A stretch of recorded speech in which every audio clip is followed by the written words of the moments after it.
Hey guys. This is part 5 of What If Naruto was captured by Madara and went back in time with the tailed beasts. Hit like and subscribe if you like this one, and also please check the author in the description. Let's start. We are pain, that's all. We are God.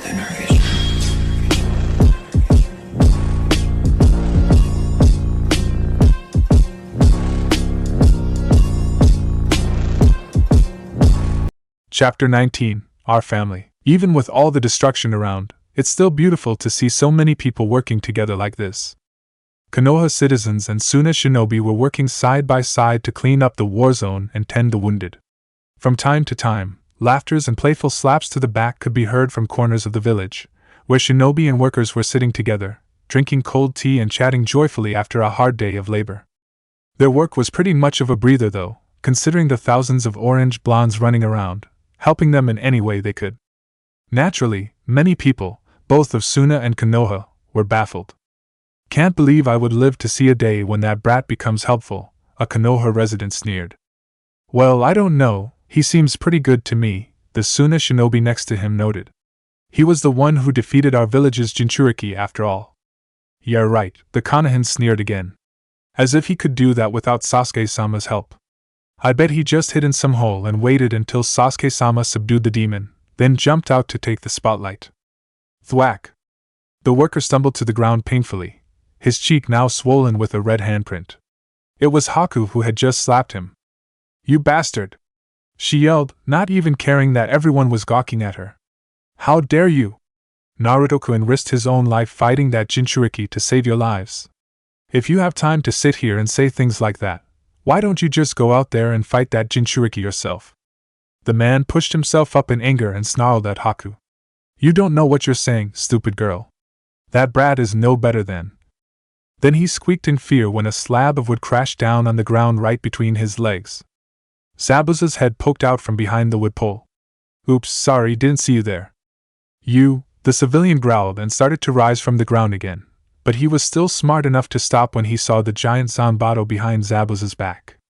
And he was completely startled when the bandaged man's face appeared right next to his right ear in just a blink of an eye.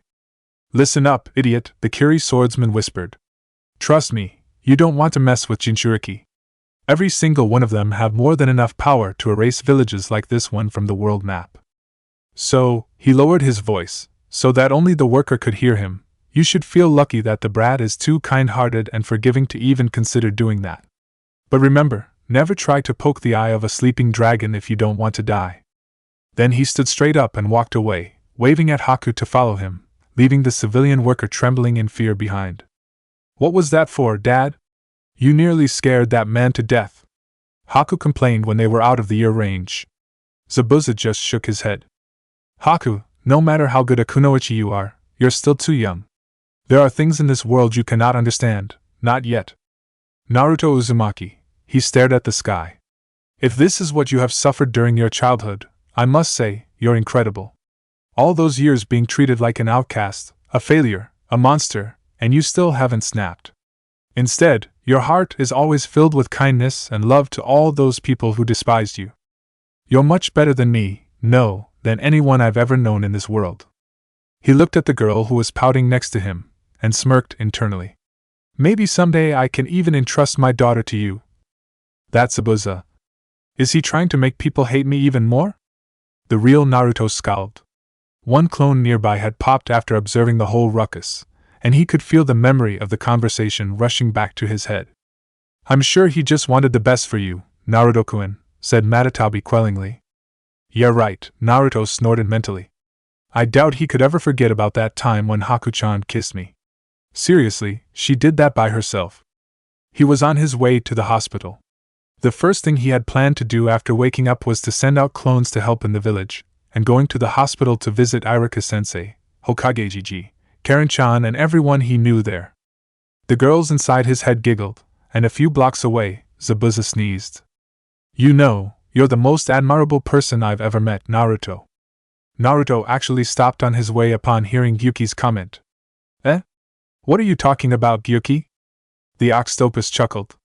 During the time I stayed with B, I was surprised that a Jinchuriki could be so cheerful and carefree. Now I feel I could see him again in you, Naruto, but maybe even better. He didn't have to suffer from hatred all around him like you. Maybe that's why he could keep his happy attitude all the time. But you, surrounded by hatred since the day you were born, from everyone around you and even from Kurama inside you, it's really a miracle that you could still be this kind-hearted and forgiving to everyone. Yeah, Shukaku quipped in. Sometimes I wonder if you were really Komii's Jinchuriki instead of Kurama. Saikyo bopped her slightly on the head. Don't be mean, Shikakane-chan. Naruto didn't say anything for a while.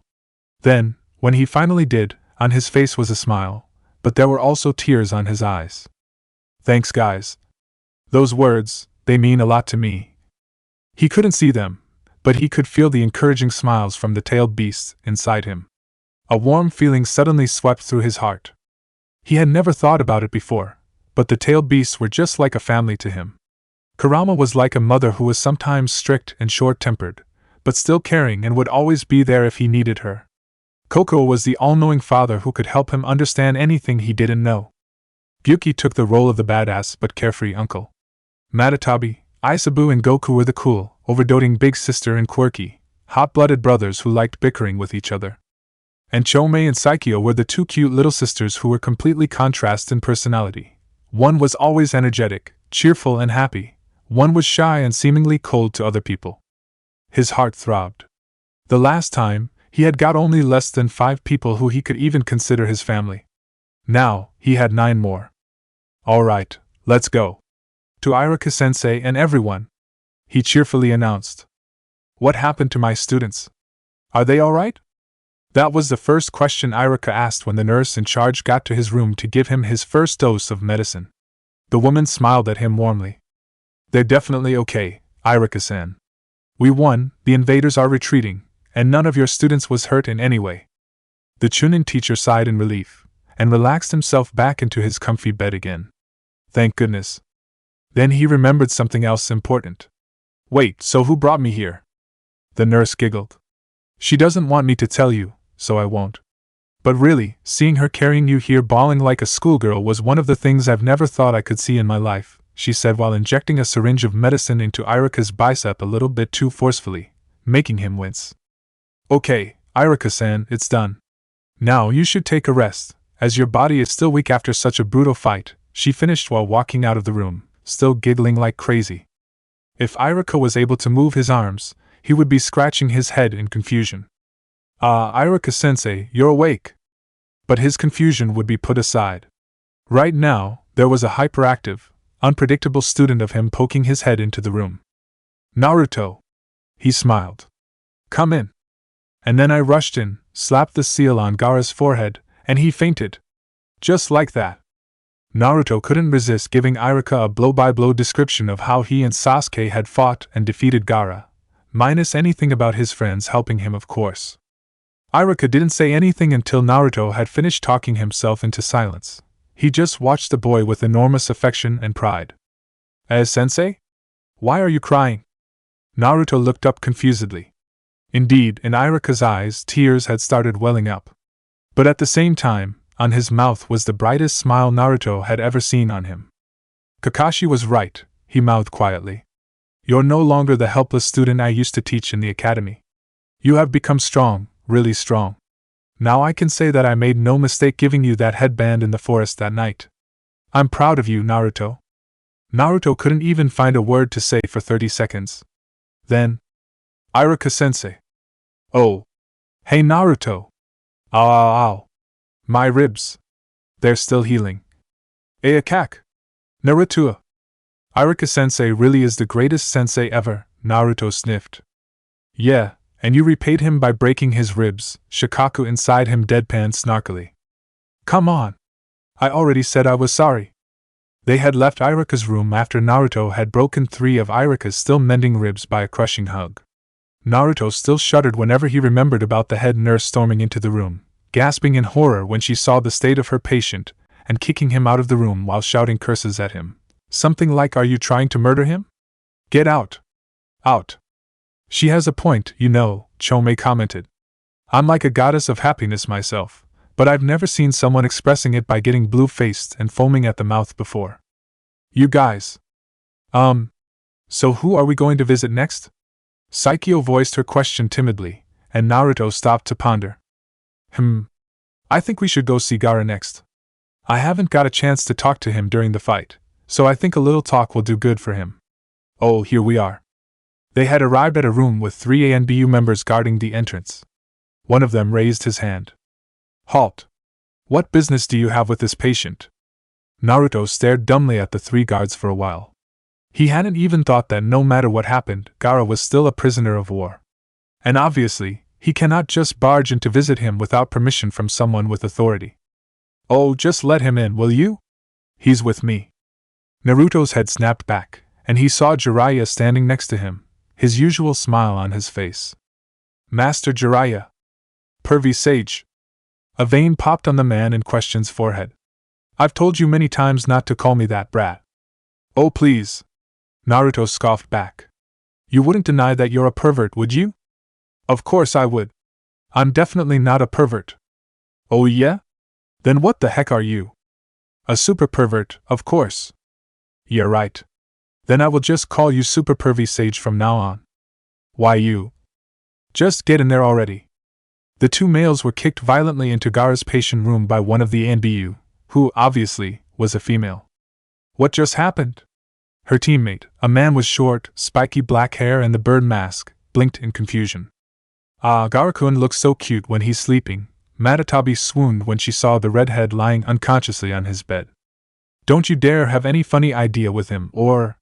Shukaku muttered in her breath, small enough so no one could hear, but unfortunately, Matatabi was a cat. And cats have very good ears. Ooh, our Shuki-chan finally has a crush. Shukaku blushed bright red. Wah. Ooh, did you just say Shuki-chan had a crush? Who is it? Who is it? Chome, enthusiastic and mischievous as always, piped in. One had to wonder if Shukaku's face could get redder than it was now. And naturally, she hid her embarrassment by jumping Matatabi, who was snickering next to her. While the others were watching 2 girls trying to tear each other apart in amusement, Gyuki suddenly said, Naruto, can you let me out for a while? Huh? What's wrong? Oh, nothing. I just want to check out something. Naruto was confused, but still complied. With a puff of smoke, the human form of Gyuki appeared in the room, next to Jiraiya, who was looking down at Gaara's unconscious body. The Toad Sage, however, didn't show any surprise at all when the man suddenly popped out.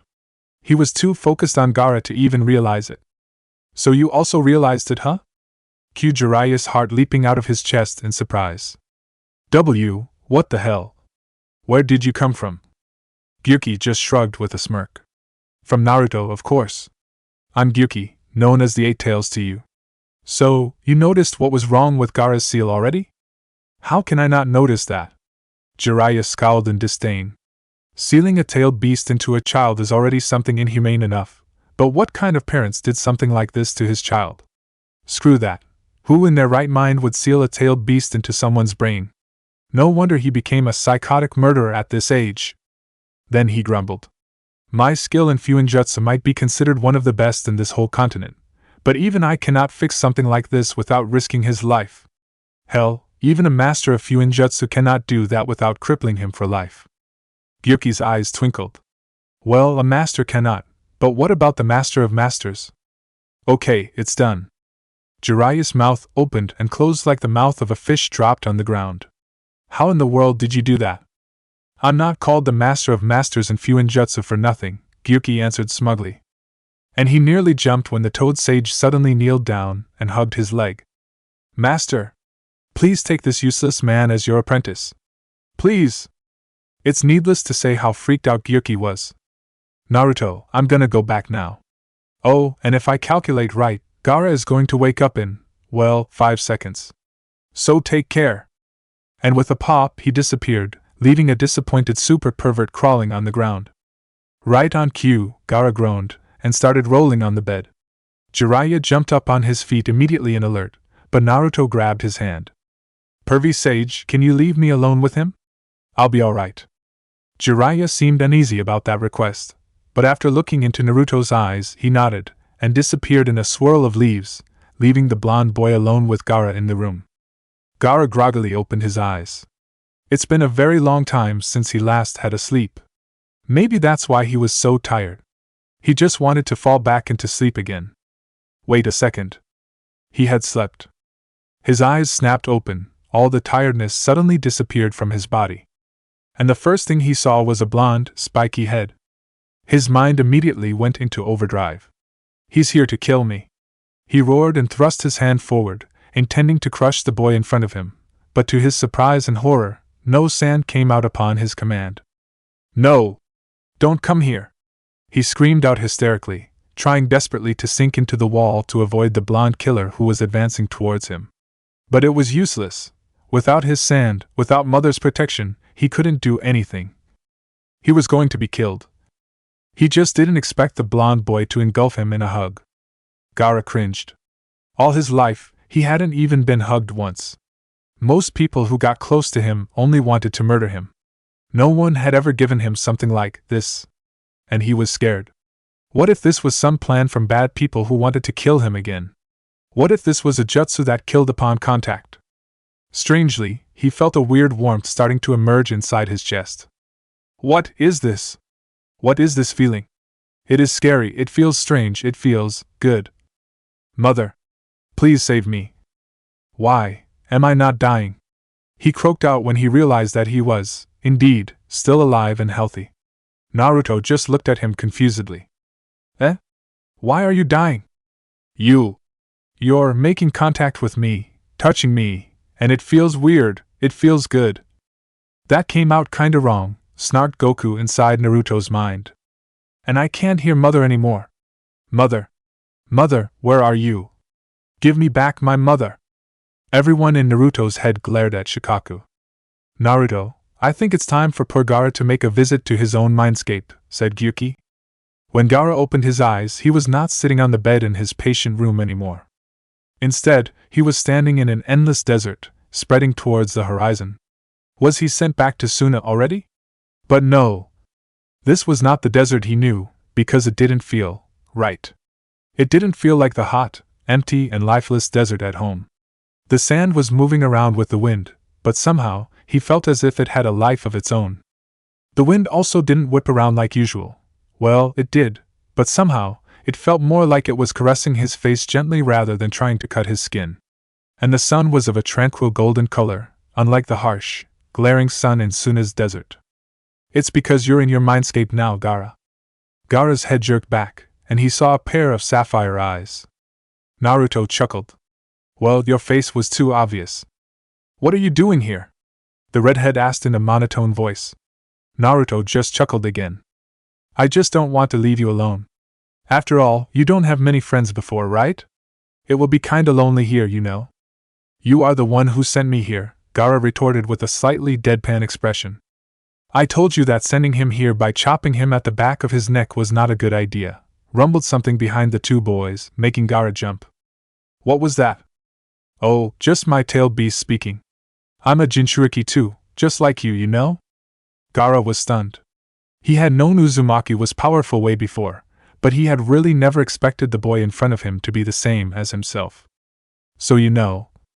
Yes, Gaara, I know how heavy the burden of being a Jinchuriki is, Naruto answered him with a nod. Yeah, most people in Konoha hated me too. To them, I was nothing more than a monster, and a piece of trash. My teachers tended to sabotage my career during my academy days. And there wasn't a week I didn't receive an attempt on arson and vandalism.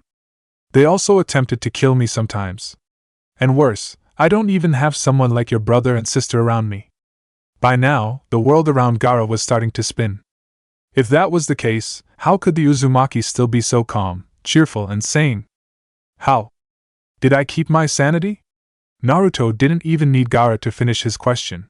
He smiled.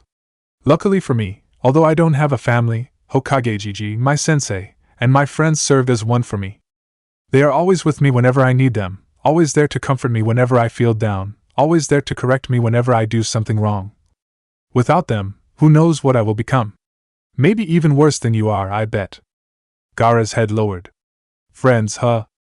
I don't have friends. No one even wants to go near me, he said miserably. Naruto grinned. Then I'll be your first friend. And after that, you can go and make friends yourself, it will be alright. Oh, and by the way, I didn't send you here only to talk about this.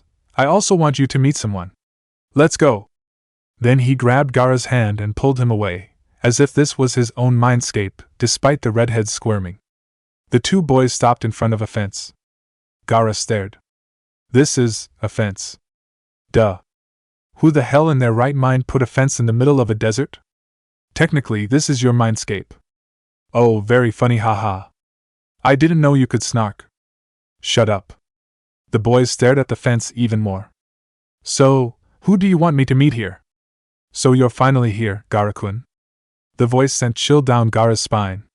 He had heard this voice for years, ever since his uncle Yashimaru died trying to kill him. Mother's voice. From the sand, the hulky shape of Shukaku emerged. What's wrong, Gaara-kun? The tanuki droned in a sickeningly sweet, but malicious tone.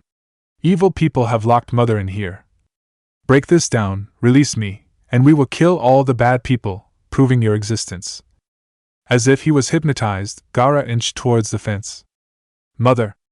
Oh, cut it out, Shuki-chan. That's not gonna fool anyone.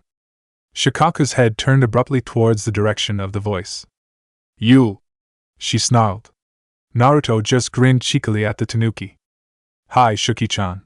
Feeling good in there? I'll kill you! The beast roared angrily, and lunged forward, her claws aimed at Naruto's face. One more step and Naruto's head would be crushed to a pulp. Zap! Ujiawaya! Well, that was weird, Naruto's sweat dropped. You! What have you done to me? Shukaku bellowed, trying to ram the barrier once again. It didn't work. Zap! Gawaa! That's one of my masterpieces in sealing art, Gyuki's voice echoed smugly around them again. As long as she wears that collar on her neck, she won't be able to get past the fence. A very effective way to stop her from rampaging, and still give her a sense of comfort. Naruto stared at the twitching mess that was Shukaku on the ground. You know, I think you shouldn't try that again, unless you like being electrocuted. Naturally, she ignored him. Zap! Mudyu! And Shukaku spontaneously combusted. Okay, that doesn't even make sense. Is that in the seal's design? Nope, the voice answered, just as confused as Naruto. In another universe.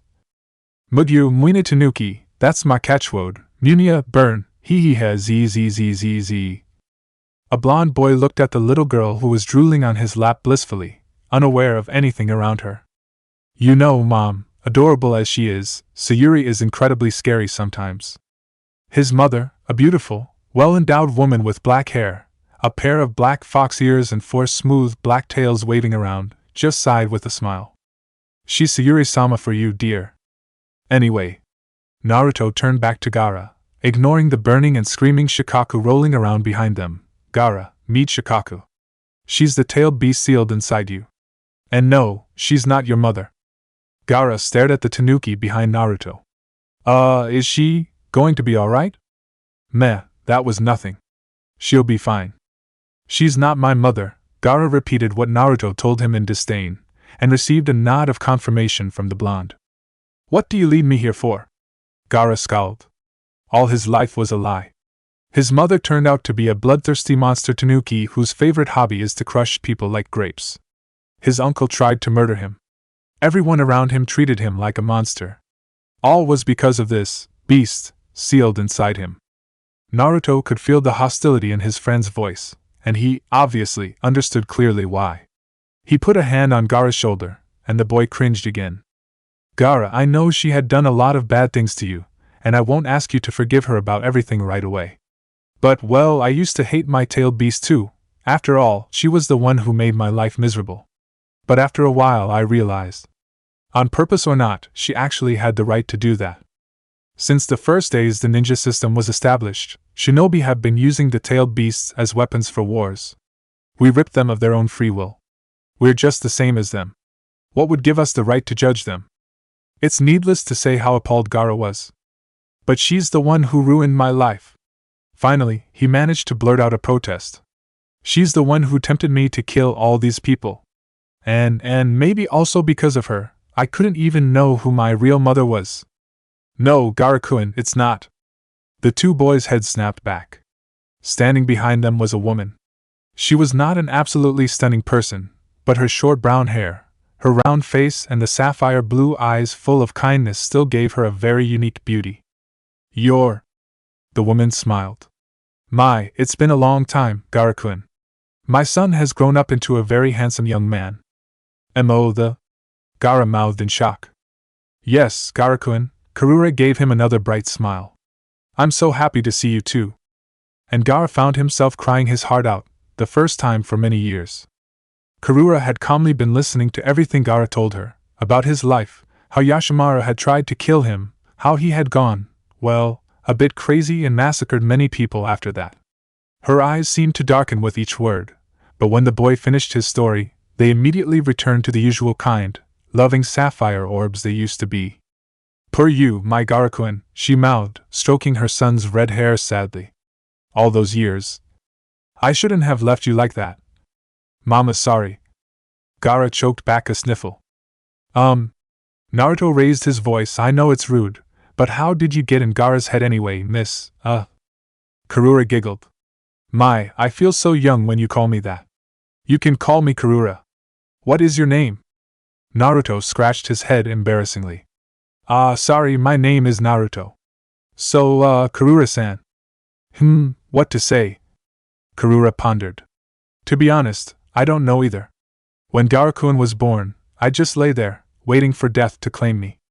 At that time, my only thoughts were about my son, about how he would live without his mother, and I wished I could have a way to stay with him. And the next thing I knew, I was in an empty place. There was nothing around me, only a blank, pure white.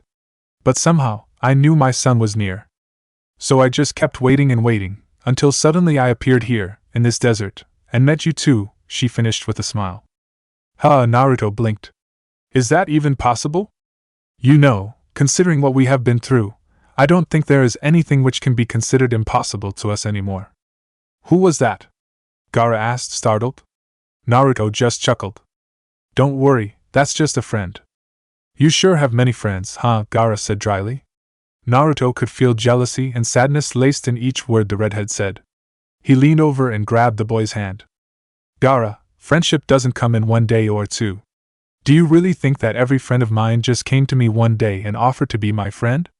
No, Gaara, to have everyone recognize me, I had to work, with everything I got, for them to acknowledge me first. But I'm a Jinchuriki." Gaara turned his head away miserably. "I killed people. Everyone fears me. No one will ever acknowledge me." Then he felt a slap on the back of his head. "Idiot. Did you forget that you're looking at a Jinchuriki like yourself? You won't know until you try. If I can do it, you also can. It's never too late to change." "Naruto-kun is right, dear," Kurura added in. "What's in the past isn't important. What matters is whether you want to make amends for it or not. Do your best, use your power for good things, and most importantly, take responsibility for what you have done. Soon, people will forgive you, and become your friend, I'm sure of it. Besides," Naruto continued cheerfully, "I have told you many times, haven't I? You already had one friend, me. And you can start by being friend with her." He waved his hand towards Shukaku, who was scowling behind the fence seal, "just like I did with mine." Both Gaara and Shukaku stared at Naruto as if he had grown another head. "Being friend with him, her? No way." Naruto snickered. "See, you two are already getting quite close." Jinchuriki and tailed beasts looked at each other, then turned away with a huff each. Kurura giggled. "You two are so cute, just like a tsundere couple in love." While Shukaku was sputtering indignantly, Gaara just tilted his head. "What's a tsundere?" Kurura giggled again. "Oh dear, a tsundere is—" "I'll kill you, woman!" "Oh, don't be like that," Shuki-chan giggled again. "I would love to have you as my daughter-in-law in the future." The final straw. Shukaku lunged at the woman in anger and embarrassment with full intention of crushing her to a pulp. And once again, shocked violently by the magical bounded field which separated her from the three people. "But Gaara, that's not the only reason I'm here," Naruto said, ignoring the twitching and smoking tanuki behind the fence. "The truth is, I'm also here to warn you two about something. Something dangerous, which might even destroy the world." Gaara looked at Naruto questioningly. The blonde closed his eyes and sighed. Now, where to start? So you mean? Gaara asked, and Naruto could tell he was trying to keep any trace of skepticism out of his voice. An organization named Akatsuki is attacking Jinchuriki everywhere to collect the tailed beasts. They are all so incredibly strong no normal ninja is a match to them. And they're trying to use the tailed beasts to recreate something called the Ten Tails, to destroy the world. Naruto nodded. There was no trace of a smile on his face. Yes. That's the craziest thing I've ever heard in my life, Gaara deadpanned. Believe it or not, it's the complete truth, Gaara, Naruto answered grimly. But if that really was their plan after all, how would you know about it? Gaara looked at him suspiciously. Naruto fidgeted. How should he tell his friend about this? Well, actually, they had already tried to get me once. About a month before the Chunin exam started. Even with my beast's help, I was nearly captured by the 2 agents they sent. Heck, I would have been if the old man, pervy sage and Kakashi Sensei hadn't come in time. And based on what they told me, and what I knew from my beast, well, that's what we deduced out of them. That's not a complete lie either. Itachi and Kisame had really come for him before the Chunin exam. Just let them go at me, and I will crush them like the bugs they are. Ha ha! Shukaku bragged loudly, but Naruto shook his head. No! You still don't understand. If you keep acting like that, they will massacre you. They're not people we can face alone. Unless we work together, Beast and Jinchuriki, there's no way we can defeat them. That's why I told you, Gaara and Shukaku, to become friends. We need you, Shukaku, just like you need us. Ha! You're too full of yourself, brat. Shukaku snorted. Why do you think I would work with you humans? Who do you think I am? I'm the great Shukaku, daughter of the Sage of Six Paths. I don't need puny humans like you to tell me what I should do. Ugh. I already knew Shukaku was hard-headed, but this is just ridiculous. Naruto thought in annoyance and despair. If Shukaku didn't cooperate, things would just be like that time. Gaara would be captured, and Shukaku would be extracted again. I understand, Naruto. I believe you. Naruto blinked. What did Gaara just say? I trust you, Naruto, Gaara repeated, looking into his eyes. And I will try my best to become friends with her. It might take a long time, but as you said, it's never easy, right? I will work with everything I got for her to acknowledge me. Believe it. Naruto was stunned for 5 seconds. At the 6th, he lunged forward and engulfed his friend with another bone-crushing hug. Thank you, Gaara, he muttered. I just cannot stand it if another friend of mine dies again. Truthfully, Gaara wasn't very well known for his social skills, even as an adult. So it's no surprise the only thing he could do right now was awkwardly patting his friend on the back. The boys separated, and Naruto said, I think it's time for me to go.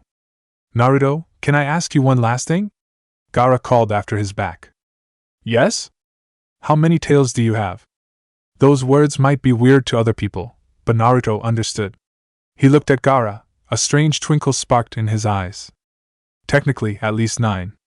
With these mysterious words, the blond boy faded away from Gaara's mindscape.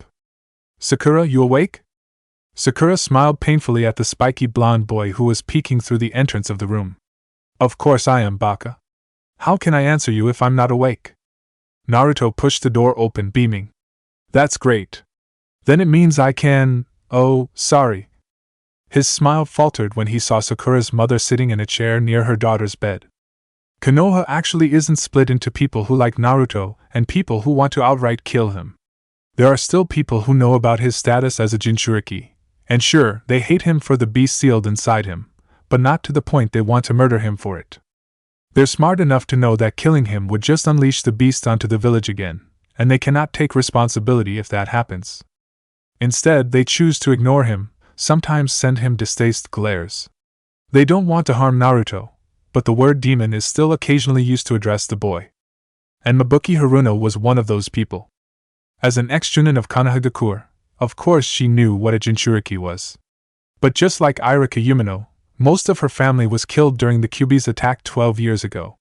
Her old mother and father, and her beloved little sister. That's why despite knowing that the boy wasn't responsible for what happened at all, she still couldn't refrain from hating him, because looking at him reminded her of the attack, of her deceased relatives. That, after all, was a fatal flaw of humankind. When something bad happens, they need to find something to blame for it. Even when that bad thing happens to be something they caused themselves. Oh, don't mind me, the Haruna woman said, with a hint of disdain in her voice. I was going to leave anyway. Then she stood up from her seat and walked out of the room, but not before giving the blonde a glare. The door slammed shut behind the two children. Don't mind my mom, Sakura said in a low voice. She's usually not a bad person. She just doesn't like you because of, you know. Naruto didn't answer. He understood that more clearly than anyone else. It's not like he hadn't seen that look on the woman's eyes before. It's alright, Sakura, in the end, he just waved her off. But Naruto. Just forget it, okay? He said strongly.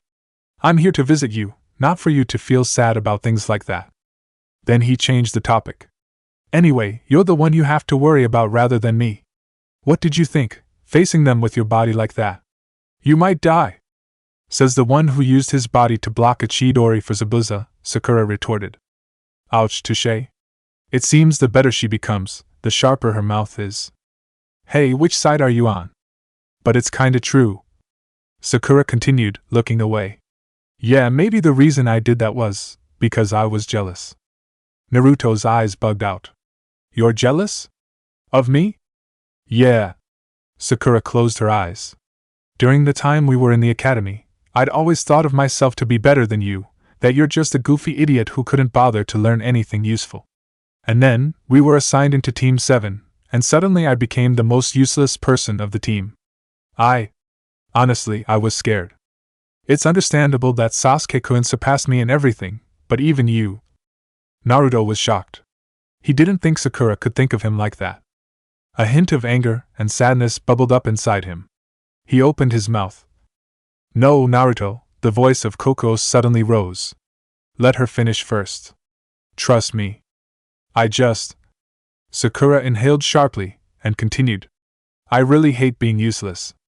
I was jealous of you, but at the same time. I know people hate you because of the QB inside you, yet you never thought of giving up, and now you have become strong. Meanwhile I, the one known as Kunoichi of the Year, couldn't do anything except sitting outside and doing useless things. Since when I don't know, I had started to admire you, because you had succeeded what I couldn't do. And I thought if I could become a little bit like you. Naruto felt as if someone had just hit him in the head with a hammer. What surprised him wasn't that she had admitted he was strong. It was that she admitted he was strong without even mentioning his heritage, or Kurama, or anything like that. She had admitted his strength as Naruto Uzumaki, not as the son of the fourth Hokage, or as the Jinchuriki of the most powerful tailed beast. Sakura opened her eyes, only to see Naruto gaping at her like a fish out of water. And she did something she never thought she would ever do in her life. She stuttered. What, do you hate me now? Please? To her surprise, Naruto answered with the biggest grin she'd ever seen. Are you kidding? How can I hate you when you say it like that? Sakura let out a sigh of relief. The two children then shared a happy, hearty laughter, as if all the fighting, all the war hadn't ever happened. So that means if I ask you for a date now, you won't hit me anymore? Don't push your luck, Baka.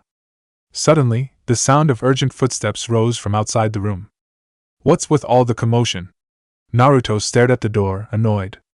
And these following words made Naruto's spine froze as if he had just been dumped into an ice pit. Sir! This is an emergency. Patient Karin Uzumaki had committed suicide in her room. And Naruto literally disappeared from Sakura's view in a cloud of dust coming from nowhere. No. How could this happen? The corridor seemed to fly backward as Naruto ran. He had rammed into a few people on his way, earning him a lot of yelling to the face, but he didn't care a bit.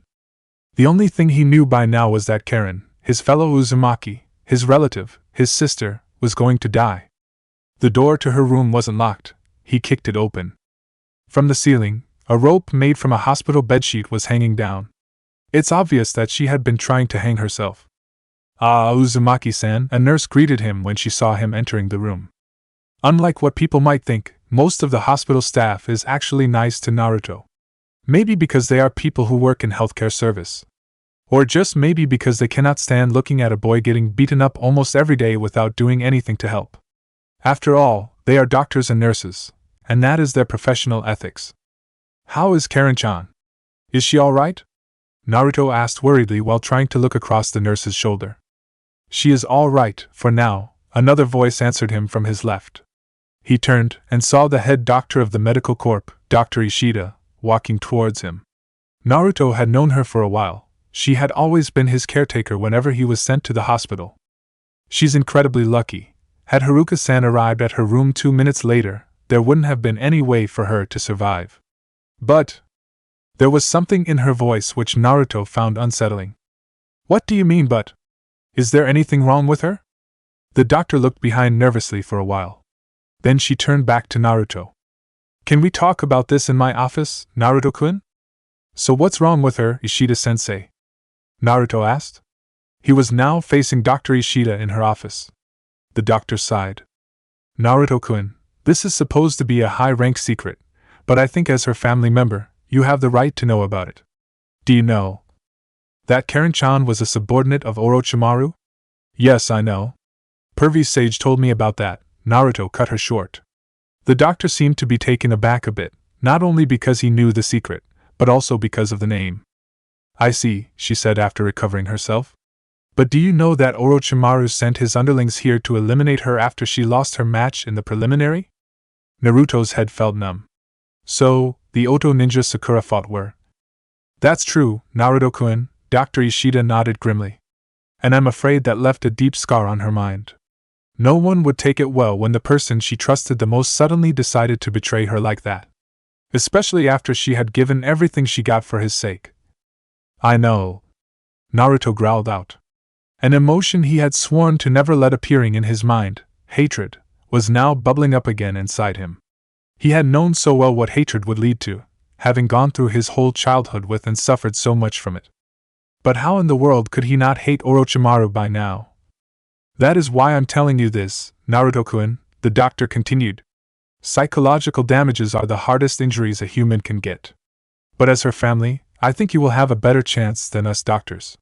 Even if she was in cohort with Orochimaru, she was just a victim of that snake after all. I really don't want to see her suffer like that. Naruto cracked a smile. It was an odd, strange sort of smile, but that was the best he got right now. Yeah, alright. Of course I'll try my best. She's my family, my sister, after all. Believe it. Karin stared outside of the window with empty, emotionless eyes. Life had ended for her, so why hadn't they let her die already? Why bothered saving her? Being an orphan, Karin was a girl who craved nothing more than attention from others. But except for Orochimaru-sama, no one had ever paid any respect to her. They didn't even care about her heritage as a member of the Uzumaki clan. To them, she's just a weak, ugly nerd who had always been bitching around. But now, even Orochimaru-sama had abandoned her. What other purpose did she have in her life? Karin-chan. Hey, Karin-chan. And this blonde boy, Naruto, as she remembered, just continued annoying her to no end. Karin-chan. I'm sorry to hear about what happened to you, she heard him mumbling. I understand that it hurts, but that was the last straw. No, you don't, she snapped. Suddenly her voice was loud and strong. You don't understand anything. How can you understand anything, with that goofy smile always in your face?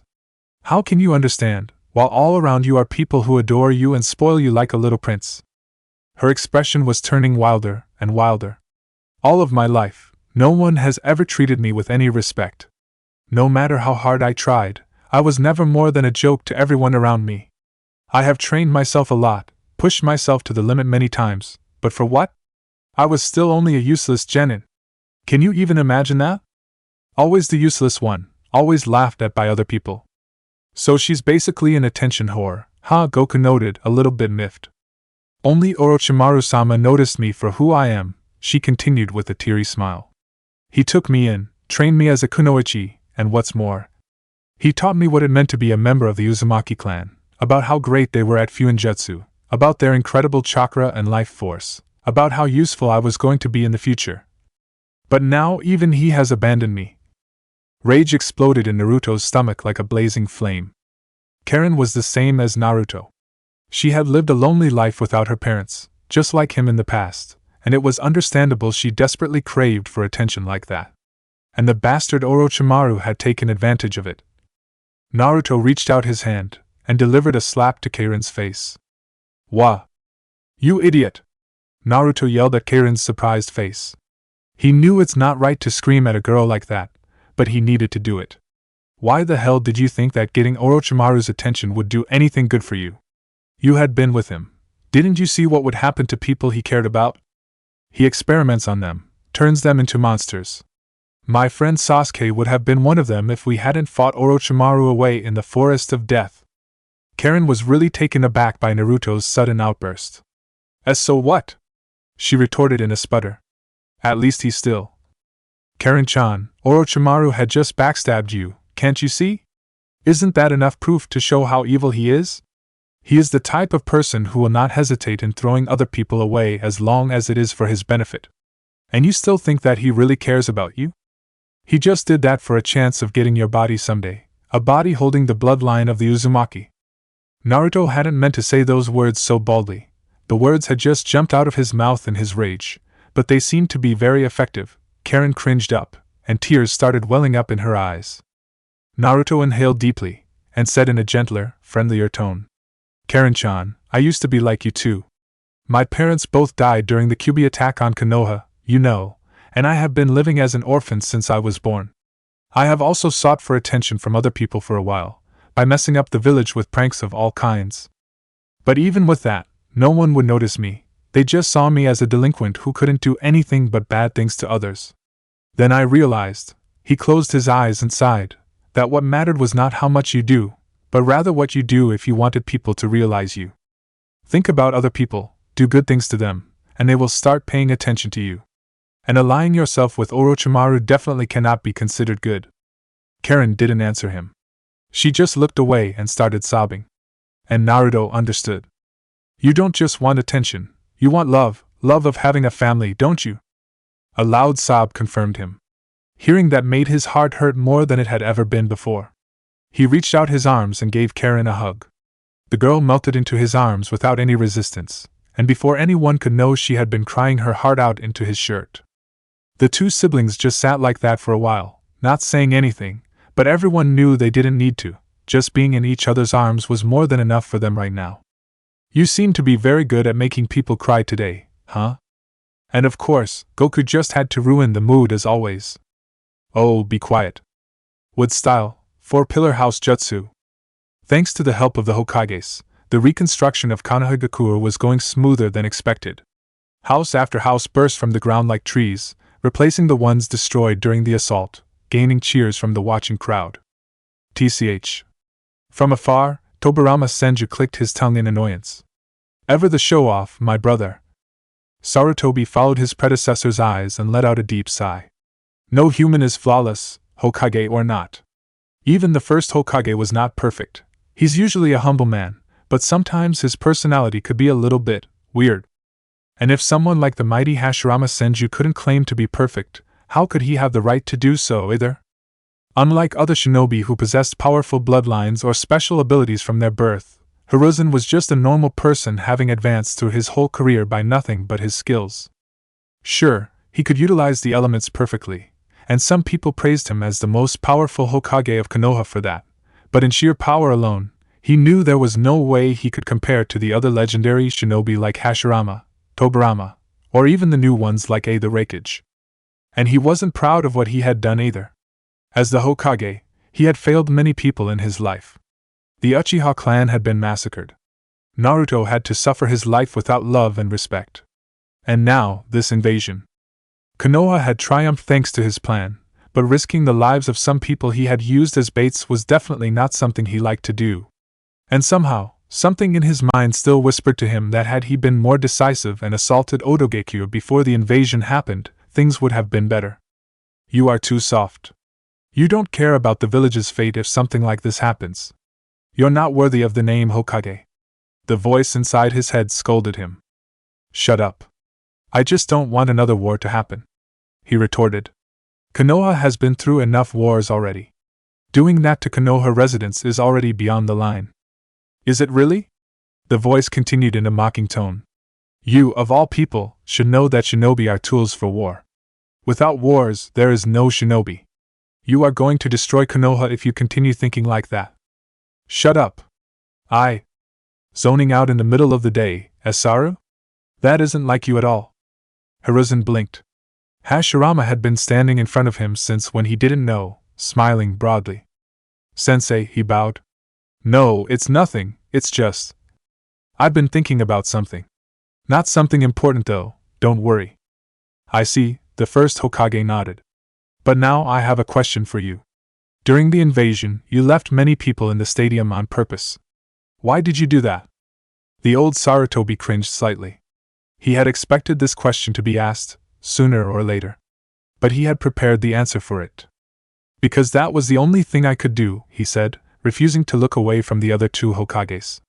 Tobirama's eyebrows scrunched. So to you, it's fine throwing away the lives of Konoha's citizens for your plans to work?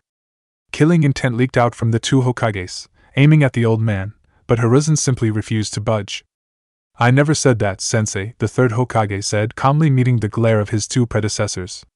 It pains me that I had to put my citizens in danger, but if I didn't do that, Orochimaru would notice there was something wrong, and who knows what might happen after that. I hate to say it, but I am really getting old. Had it not been for the help of Jiraiya and the Mizukage, I would have been killed when Orochimaru summoned you two, in full power like this. What if he decided to summon you before he entered the village? And after that, with your powers, he would have destroyed not only the citizens in the stadium, but the whole village as well. I cannot let him do that. The old man inhaled deeply. You can kill me now if you want. I have prepared to face my retribution for that, but I have no regret for what I've done. As long as I can protect Konoha and all of her citizens, I will gladly give up my life for it. The three men continued glaring at each other for a while. Then suddenly, Hashirama let out a hearty chuckle. You have really become a great Hokage, little Saru. Hiruzen blinked. Wait, aren't you mad at me? Why should we? This time, it's Tobirama who chuckled. What you said was completely true. We cannot expect to save everyone. There is no such thing as a war without casualty. Being able to protect this many people in a war is not something everyone can do. Of course you should be proud of it, not feel ashamed. I don't like it very much, but as ninja, it is understandable that we always have to be a bit pragmatic in our actions. Hashirama shook his head. We Konoha shinobi would avoid killing as much as possible, but after all, we're still soldiers. If an enemy shows up with intent to kill, we must do everything in our power to take them down, or… He trailed off, and Hiruzen understood why. He was one of the rare people who knew about the last fight of the first Hokage and the reason why he died. He had been backstabbed by the one who he had still thought of as his best friend, Madara Uchiha, even after the latter had betrayed him and summoned the Kyuubi on the village. And yet, when he had had the chance to finish him, he had hesitated, and decided that there might still be a chance that Madara redeemed himself. And just look at what his naivety had done to him. So, do you know what happened to Saikyo? And Kurama too? Hashirama suddenly asked. Then he smiled sheepishly. Oh, of course you don't. You don't even know who they are. A few months ago, that question should have been unintelligible to Hiruzen, but now, it wasn't.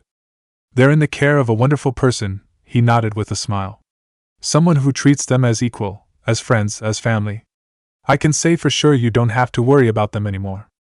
Hashirama seemed to be taken aback seeing that Hiruzen knew the names, but then, a sad smile climbed up the first Hokage's face. That's good. Poor Saikyo. I couldn't even say I was sorry. Hopefully she will be happy with the one she is with now. And Kurama. I'm glad she's not under the hand of someone like Madara anymore. She has suffered enough for her life already. The three Hokages gazed at the horizon, where the sun was sinking down.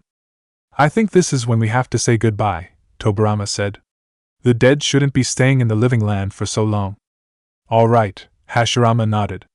But before we go… With a very quick movement, he reached out his hand and grabbed Sarutobi's head. The old man cried out in surprise, but curiously, he didn't feel anything. No pain, no shock, nothing. In fact, it was completely opposite. He felt stronger, and somehow, younger. Consider that a present from me, Hashirama grinned, retracting his hand. I have used my power to restore your life force. Basically, you're now like when you were at your 40s or so. But why? The old man, well, not so old now, could only splutter those words.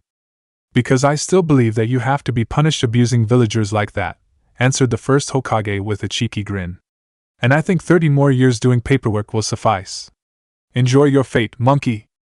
Then with a few hand signs, he started glowing white, signal of a reincarnated soul ready to depart back to the Pure Land, while still laughing like mad. Tobirama also did the same, but he turned back to Hiruzen when he started glowing.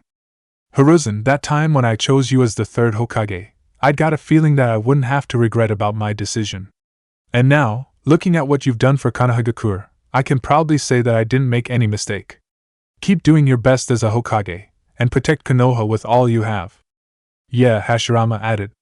And if you meet Saikyo again, tell her not to worry about that last battle, okay? And Kurama, tell her that I'm sorry for not being able to do anything more to help her than releasing her from Madara. If I hadn't hesitated, I could have done more, but... I will tell them, Hiruzen said with a grin. After all, they're a part of my family now. Hashirama smiled and nodded his satisfaction. The bodies of the two ex-Hokages shone brightly, then collapsed into two dead corpses and a pile of dust and ash. Right when they touched the ground, the two bodies burst into two similar trees right in the middle of the rooftop they had been standing on just a moment ago. Right at that time, Naruto poked his head out of the door. Ah, they're already gone? He pouted. Man, Saikyo-chan was just so eager to see old man Hashirama. Then he noticed the other man on the rooftop. Eh? Is that you, Gigi? How could you be so young? The Hokage chuckled. He grabbed Naruto's shoulder and said with a grin. Well, Naruto, how about I explain after having a bowl of ramen? I'm starving here. History of Konohagakure, and the whole shinobi world, was going to turn to a completely new page. Oh make, why Kurama hated Minato so much. Kurama, I've been wondering. The red vixen blinked. HM? What's wrong? How can you be a girl? I was pretty sure you had a very manly voice before when we met. Creepy silence ensues. Then, Naruto was blasted off his feet by an incredible shockwave of chakra. Minato Namikaze, I'm gonna fucking murder you, death be damned. I will find a way to pull you out from death's stomach and kill you again. I will destroy your precious Konoha, and everything. Ack. Release me, you guys. Release me. Like hell we'll do that, Gyuki growled out while pinning Kurama down on the floor together with Goku and Aisabu, preventing the vixen from crushing Konoha again. What happened to her? Naruto's sweat dropped. Well, yang is also the symbol of masculinity, you know. Try to connect the dots. Kokuo shook his head awkwardly. Naruto connected the dots, and felt something died within him. His dad, cool and peace-loving as he is, could be downright cruel sometimes. Chapter 20. The Will of Minato Namikaze. So Orochimaru was killed. No shit! That fight was the most wicked thing ever. That humongous snake, that huge Buddha statue, and everything went whoosh. Fire everywhere. Wicked! That voice came from the white half of a, person wearing a black cloak with red cloud symbol sewn onto it. The room they were standing in was dark, as if it were a cave. Torches lit up the walls, reflecting the shadows of the 9 people in the room, projecting them in a way that made them look like they were doing a strange dance. Good riddance, anyway, the man with the blue shark-like skin, Kisame Hashigaki, laughed with a sneer. I've never liked that creepy bastard. Is it really? Another person, a hulky figure crawling on the ground in 4 legs with a scorpion tail on its back, scoffed. I've worked with him for a while. That sneaky snake won't succumb to death that easily. Well, at least this time he will not be able to go after our cute Uchiha's beautiful body, won't he? The one with the big 3-bladed scythe on his back laughed jeeringly, followed by an eruption of laughter coming from the other members of the Akatsuki. Itachi just raised an eyebrow, but didn't say anything. Enough, Pain raised his hand. Enough. The laughter died at once. We will worry about Orochimaru later, the Rinnegan wielder continued. Zetsu, did you find anything else about the 9-tails Jinchuriki? He fought, and subdued the 1-tailed Jinchuriki, with the help of Sasuke Uchiha. This time, the black half of Zetsu answered. And how is his ability? He is indeed strong, Black Zetsu replied. His power is enough to hold back the 1-tail long enough until Sasuke arrived to assist him. He is very adept at the Shadow Clone Jutsu. His speed and power increased considerably when he was using the beast's chakra. Pain looked at Itachi. It's different from what you have reported to me, Itachi. Oh? The Uchiha asked back impassively. And how is that? You reported that the Jinchuriki's power was nothing impressive, Pain said, his Rinnegan drilled straight into Itachi's Sharingan. And yet, he was able to subdue the One Tail, and has proven himself to be way more formidable than what you have described. What do you have to say about this? Itachi calmly received the gaze of the Akatsuki leader without even a blink. Indeed, it is different from what I told you, he answered. However, that report was of 2 months ago, before the Chunin exam even started. He must have trained a lot during those 2 months in preparation for the exam, so his improvement is understandable. If you still doubt me, you can ask Kisame. He was with me at that time. Well, it was kinda true, but… Kisame scratched his head. Furthermore, Itachi continued smoothly, he didn't do it alone. He got the help of my brother, and he was an Uchiha just like me. You all know what Uchihas can do, right? When you put it that way, it might be true, Pain admitted. However, the fact that the Jinchuriki is growing in such an incredible rate cannot be ignored. Konoha is at the weakest now, having suffered from Orochimaru's invasion. I will go there and take both the Jinchuriki of the Nine Tails and One Tail before they can recover from the battle. And then we can restrict them until we can start gathering the other beasts. That will make our job much easier in the future. Killing intent suddenly spiked from where Itachi was standing. Pain just looked at the man, unimpressed. What now, Itachi? Are you defying my decision? No, but the voice coming from Itachi was calm and small. Are you implying that I will fail? Excuse me? Pain raised an eyebrow. You have given me the mission to take care of the Nine Tails, and that mission is of none but me, Itachi growled. Now you go around and say that. Are you doubting my ability? I am an Uchiha, and Uchihas don't fail, he pressed on the word fail with a threatening tone. Ooh, touchy, White Setsu whistled. The two pairs of mystic eyes stared into each other for a while. Then… 3 months. Itachi blinked. You have 3 months to capture the Nine Tails. If within 3 months you cannot subdue it and bring it here, you will lose your life. Swear the blood oath, right here, right now. The blood oath?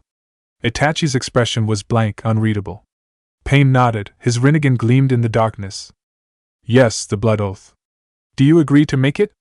Or are all those words you have just said meaningless promises you can throw away anytime you want? The Akatsuki members roared in laughter again. But Itachi's face was still as calm and impassive as ever. Certainly, Pain, I will make a blood oath, he said, pulling out a kunai and cutting his hand open. Will you be the oath keeper yourself? Pain's bodies cannot show emotions. But if they could, the expression on their faces right now must be surprise and shock. But the moment passed as fast as it came. Pain also pulled out a kunai and stabbed his own hand. Somehow, even though he was just a dead body, blood still dripped out of the wound. He raised his bloody hand, and Itachi grasped it, without any hesitation. Sharingan met the gaze of Rinnegan confidently without any fear. Shall we begin? Ah, Mao Saikyo-chan. Today is my turn to make breakfast. It's another peaceful day in the Uzumaki household. Since after the invasion, Karin had moved in together with Naruto in the Namake's house. And Naruto hadn't hesitated in telling her everything about him, from the fact that he was a person from a bad future, to the nine-tailed beast accidentally sealed inside his body. Surprisingly, the girl took them very well without a question, and hadn't even hesitated when asked to sign the blood oath. And now, she was living together with Naruto and the tailed beasts, who accepted her as a family member. And since she moved into the Uzumaki household, there had been constant bickering between her and Saikyo on who would cook the next day. Just like today. Come on, you two, Isabu said with a yawn, having just walked out of his shared bedroom with the other males. Can't you just share the kitchen for a day? Everyone knew how good a cook you both are already. Yeah, Gyuki added drowsily. Even if you two really have to bicker, why don't you just lower your voice a bit? It's just 5:30. Oh, cut it out, you two, Matatabi, who had just emerged from inside the kitchen, bopped the two males on the head with a ladle. Naruto-kun, Goku-kun and Komi-chan had woken up for an hour, you know. Well, sorry for not being hyperactive balls of energy like them, Isabu retorted grumpily. Being a turtle, he had the sturdiest body of all the tailed beasts, but being spirited and full of energy was just not his forte. Besides, what are you even in the kitchen for? Gyuki raised an eyebrow. You can't even cook for your life. Well, it won't hurt trying to learn from the two supreme chefs, will it? Matatabi smirked. Isabu snorted. Yeah, right.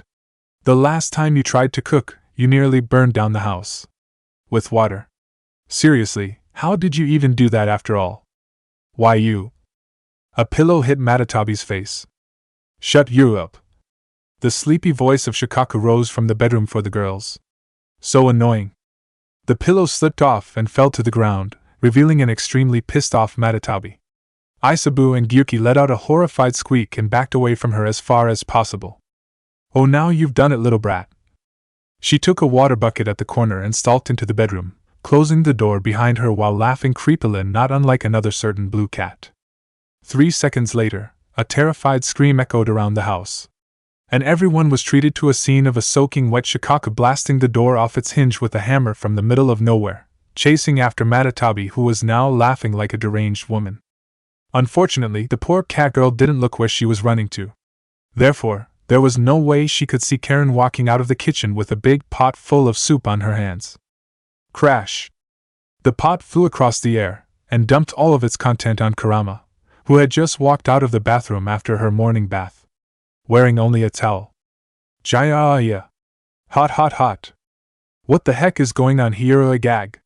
Goku poked his head into the room from the back door, and was immediately knocked out by a nosebleed seeing a stark naked Kurama rolling on the ground in pain next to a damp steaming towel and a pot whose content was spilling on the ground, and Matatabi and Shukaku tearing each other's clothes apart, knocking Naruto and Chomei, who were right behind him, down with his falling body.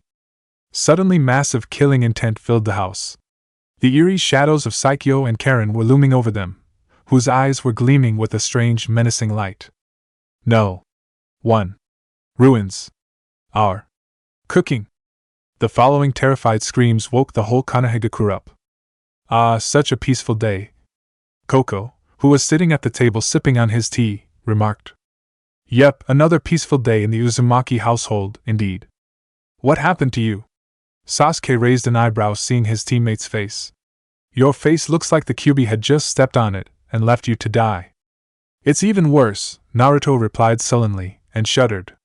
Nothing in the world was scarier than a pissed-off Saikyo and Karin being together. Had it not been for some kind of freaky jutsu his dad had installed into the house which could automatically repair any damage, the Uzumaki house would have been in ruins by now. The two were on their way to the Hokage Tower. Yesterday, an Anbu had come to his house to send him a letter with the official seal of the Hokage, requiring him to come to the Hokage Tower at 9 the next morning for the result of the Chunin exam. On his way there, he had met Sasuke, who was also on his way to the tower for the same reason. Wonder what they want to meet us for, said the Uchiha. Must be for our promotion, Naruto said smugly. After all, I'm the most powerful genin in the whole village. Only in terms of firepower, Sasuke snorted. When it comes to skill, you still suck as ever. Oh, fuck you, team. They had arrived at the tower while talking.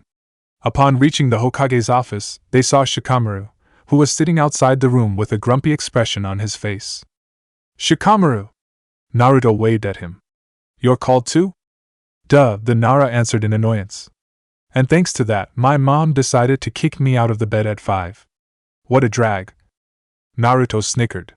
That's our Shikamaru, all right. What do you think they're going to do with us? Asked Sasuke. Shikamaru just shrugged. The door next to them opened, and from inside the room, a voice rose. Genin Shikamaru Nara, Sasuke Uchiha, and Naruto Uzumaki, come in. The reason we call you here is to announce your official promotion from Genin to Chunin.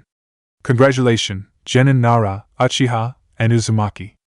Naruto nudged Sasuke. I told you. HN. First, Shikamaru Nara, Hiruzen nodded towards the pineapple head. You demonstrated a great strategic mind during your battle with Temari of the Sand. You have shown a great mastery over the Nara clan's special brand of ninjutsu, the Shadow Possession Jutsu, and together with your incredibly sharp thinking, it has proven to be a great weapon in your hand. And lastly, during the battle with Jugo of the Scales, despite being completely overpowered, you managed to devise a strategy which, while not being able to help you defeat him, was still enough to hold him back from dealing any considerable damage to the village, and for Jonin-level shinobi to come to assist you. You have shown great capability as a strategist, and that is one of the most important qualities a Chunin must have. Therefore, I hereby promote you to the rank of Chunin, Shikamaru Nara. Shikamaru grunted and took the Chunin vest from the Hokage's hand, after muttering an unhappy thanks. Next, Hiruzen turned to Sasuke. Sasuke Uchiha. During your battle with Hakumamochi of Kirigakure, you demonstrated good power and mastery over your elemental techniques, which not many genin not only in Konoha, but also all over the elemental continent, can even hope to reach, especially for someone of your age. Plus, even after being put into a clear disadvantage, you still managed to find out the weakness of a jutsu that didn't seem to have a weakness at first, and countered it quite effectively. Furthermore, according to what genin Naruto Uzumaki had reported, you faced the traitor Kabuto Yakushi in the forest during the assault, and didn't submit to the temptation to join Orochimaru. That was the proof of your loyalty to Konohagakure. Sasuke winced. The truth is, he was a little bit swayed by the temptation when Kabuto mentioned of a way to surpass the power of the Mangekyo Sharingan. And he knew Naruto also understood that. But still, Because of that, I hereby promote you to the rank of Chunin. I hope your loyalty to Konoha will never waver, Chunin Sasuke Uchiha. Sasuke received the Chunin vest from the Hokage, but his mind wasn't paying much attention to it. His eyes wandered across Naruto's face, and the blonde winked. Finally, Naruto Uzumaki, said Hiruzen, turning to Naruto at last. During the final round, due to the invasion, your match was postponed. However, Jiraiya and Kakashi had already supplied me with enough information to assess your skills. You have mastered the fourth Hokage's signature jutsu, the Rasengan, and have even managed to develop an even more powerful version of it by yourself. During the first part of the second task, you proved your skill in micro-strategy and guerrilla tactics by booby-trapping the whole forest of death, ones that managed to cause even Orochimaru of the Sannin great difficulties. And you, together with Genin, now Chunin Sasuke Uchiha, managed to subdue a Jinchuriki. Those were impressive feats which prove your abilities better than anything else. Furthermore, thanks to you, Konoha has gained not one, but two, very powerful and reliable allies. Yes, fighting abilities and strategy are important, but a political, diplomatic mind is also one of the core elements of a good leader, which a Chunin is. Therefore, I hereby promote you to the rank of Chunin, Naruto Uzumaki. Yoo-hoo! Finally! Naruto cheered loudly, taking the vest from the Hokage's hands. I've been waiting for this all the time. Chunin, Chunin, Chunin. Ugh, so troublesome. Shikamaru groaned. Still an idiot as ever. Sasuke shook his head. That's all for the meeting today, Sarutobi said, closing his note. Starting from today, you three are Chunin of Konohagakure. From now on, each of you might be selected to become captains and lead your own teams during missions, or even to take missions alone, but that doesn't mean you can forget the basic principle every Konoha shinobi must remember: teamwork. Remember, your team is the reason you could become what you are today. I expect you to not ever forget about what your sensei and teammates have done for you. From now on, you must remember your duty with Konohagakure, and protect her and her citizens with all your strength. Now dismiss. Sir. The three genin saluted, and started retreating from the office. Naruto, can you stay for a while? There is something I need to talk to you about. Naruto turned and blinked at his grandfather figure. What did Gigi want with him? We'll wait for you at the hospital then, Naruto, Sasuke said, and walked out of the office, followed by Shikamaru, who was still muttering something sounded suspiciously like troublesome blondes in his mouth. So what do you want to tell me, Gigi? Naruto asked when the room was empty again. The third Hokage just smiled. Sit down first, Naruto. Naruto blinked, and complied quietly with a nod. Right then, there was a knock on the door. Come in, Sarutobi said calmly. Answering the call, Jiraiya and Kakashi pushed the door in. What's wrong, Hokage-sama? Why did you summon both of us here? Finally, you two are here, smiled the Hokage. All right, now that you are all here, I will go straight into what I've summoned you all here today. It is about the will of Naruto's father, Minato Namikaze. Everyone was taken aback. My dad's will? Naruto muttered in shock. Yes, Naruto, Hiruzen nodded. As the person with the highest authority in the village after Minato died, I was entrusted this with the promise of giving it to you when you finally become a ninja. And because you are a Chunin now, I think it's time for me to give it back to you. He stood up and walked towards Minato's portrait on the wall. The picture was pulled aside, revealing a hidden safe behind it. Hiruzen opened the safe, pulled out an envelope sealed with the official seal of the Hokage and gave it to Naruto. The blonde took it with trembling fingers, and broke the seal, opening it. Inside the envelope, there were 2 sheets of paper. Naruto grabbed the rougher-looking one, opened it, and started reading. It was a letter. Dear Naruto, if you are reading this, then I would have been died long before. I don't have much time. The Kyuubi is in the village right now, and I must stop her before things get worse.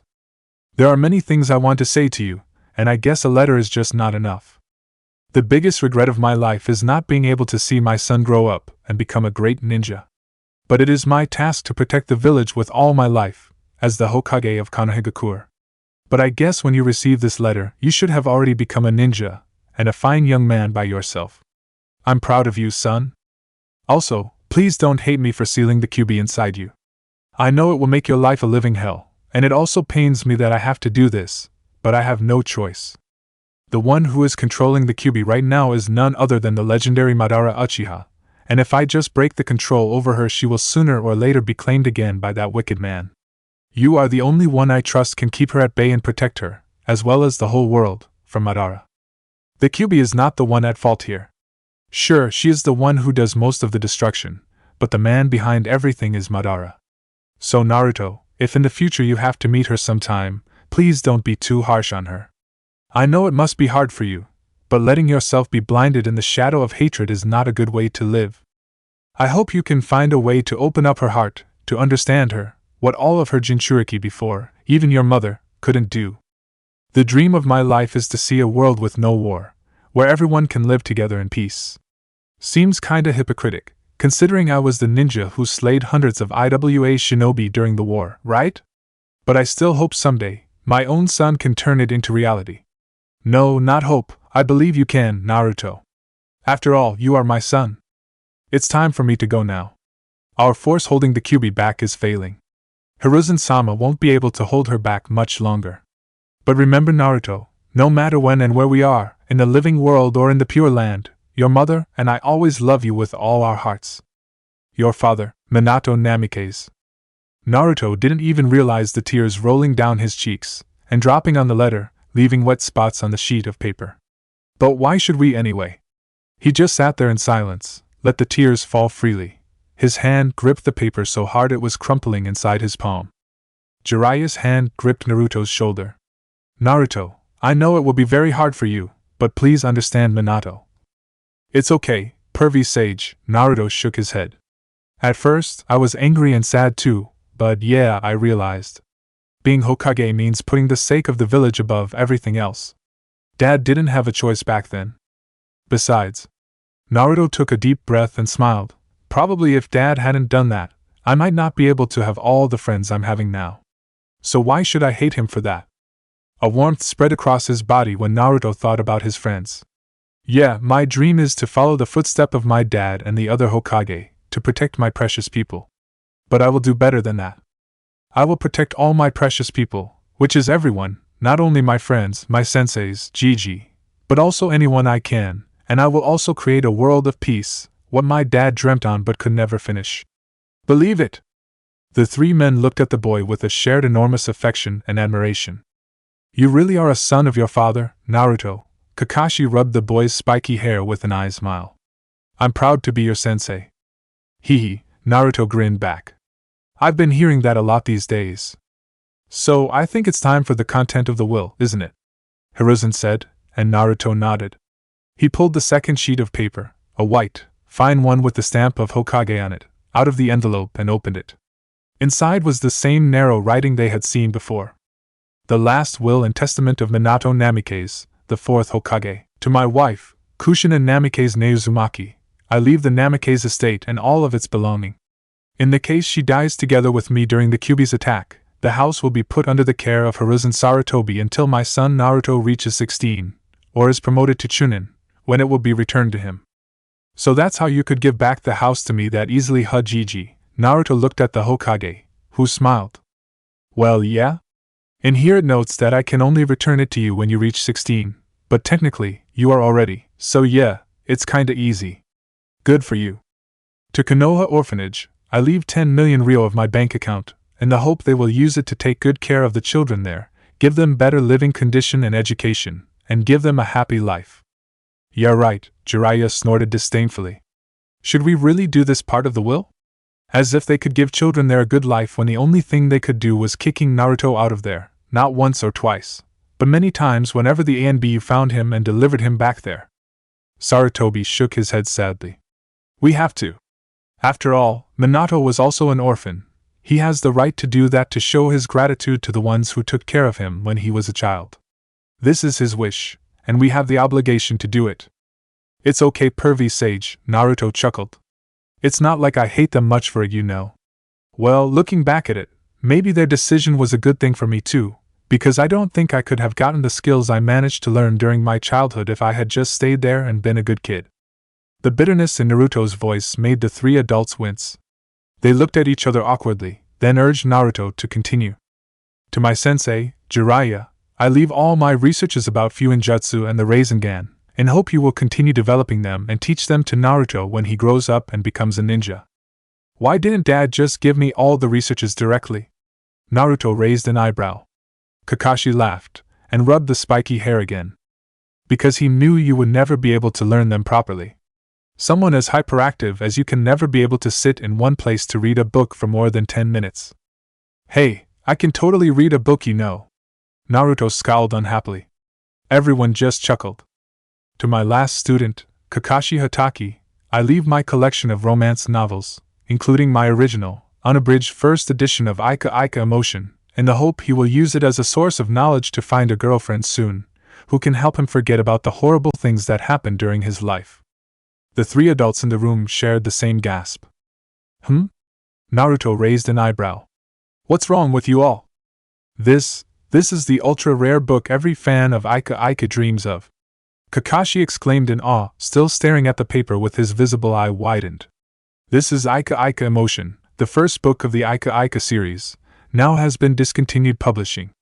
The only book I don't have. And the very first edition, second only to Jiraiya-sama's draft, to boot. Sensei, I love you. Naruto looked back at Sarutobi, and was disgusted to see the man drooling on his desk. Perverts, all of you, he muttered. He returned back to the paper, and turned to the last paragraph of the will. He choked back a gasp. This is it, the part dedicated to Naruto himself.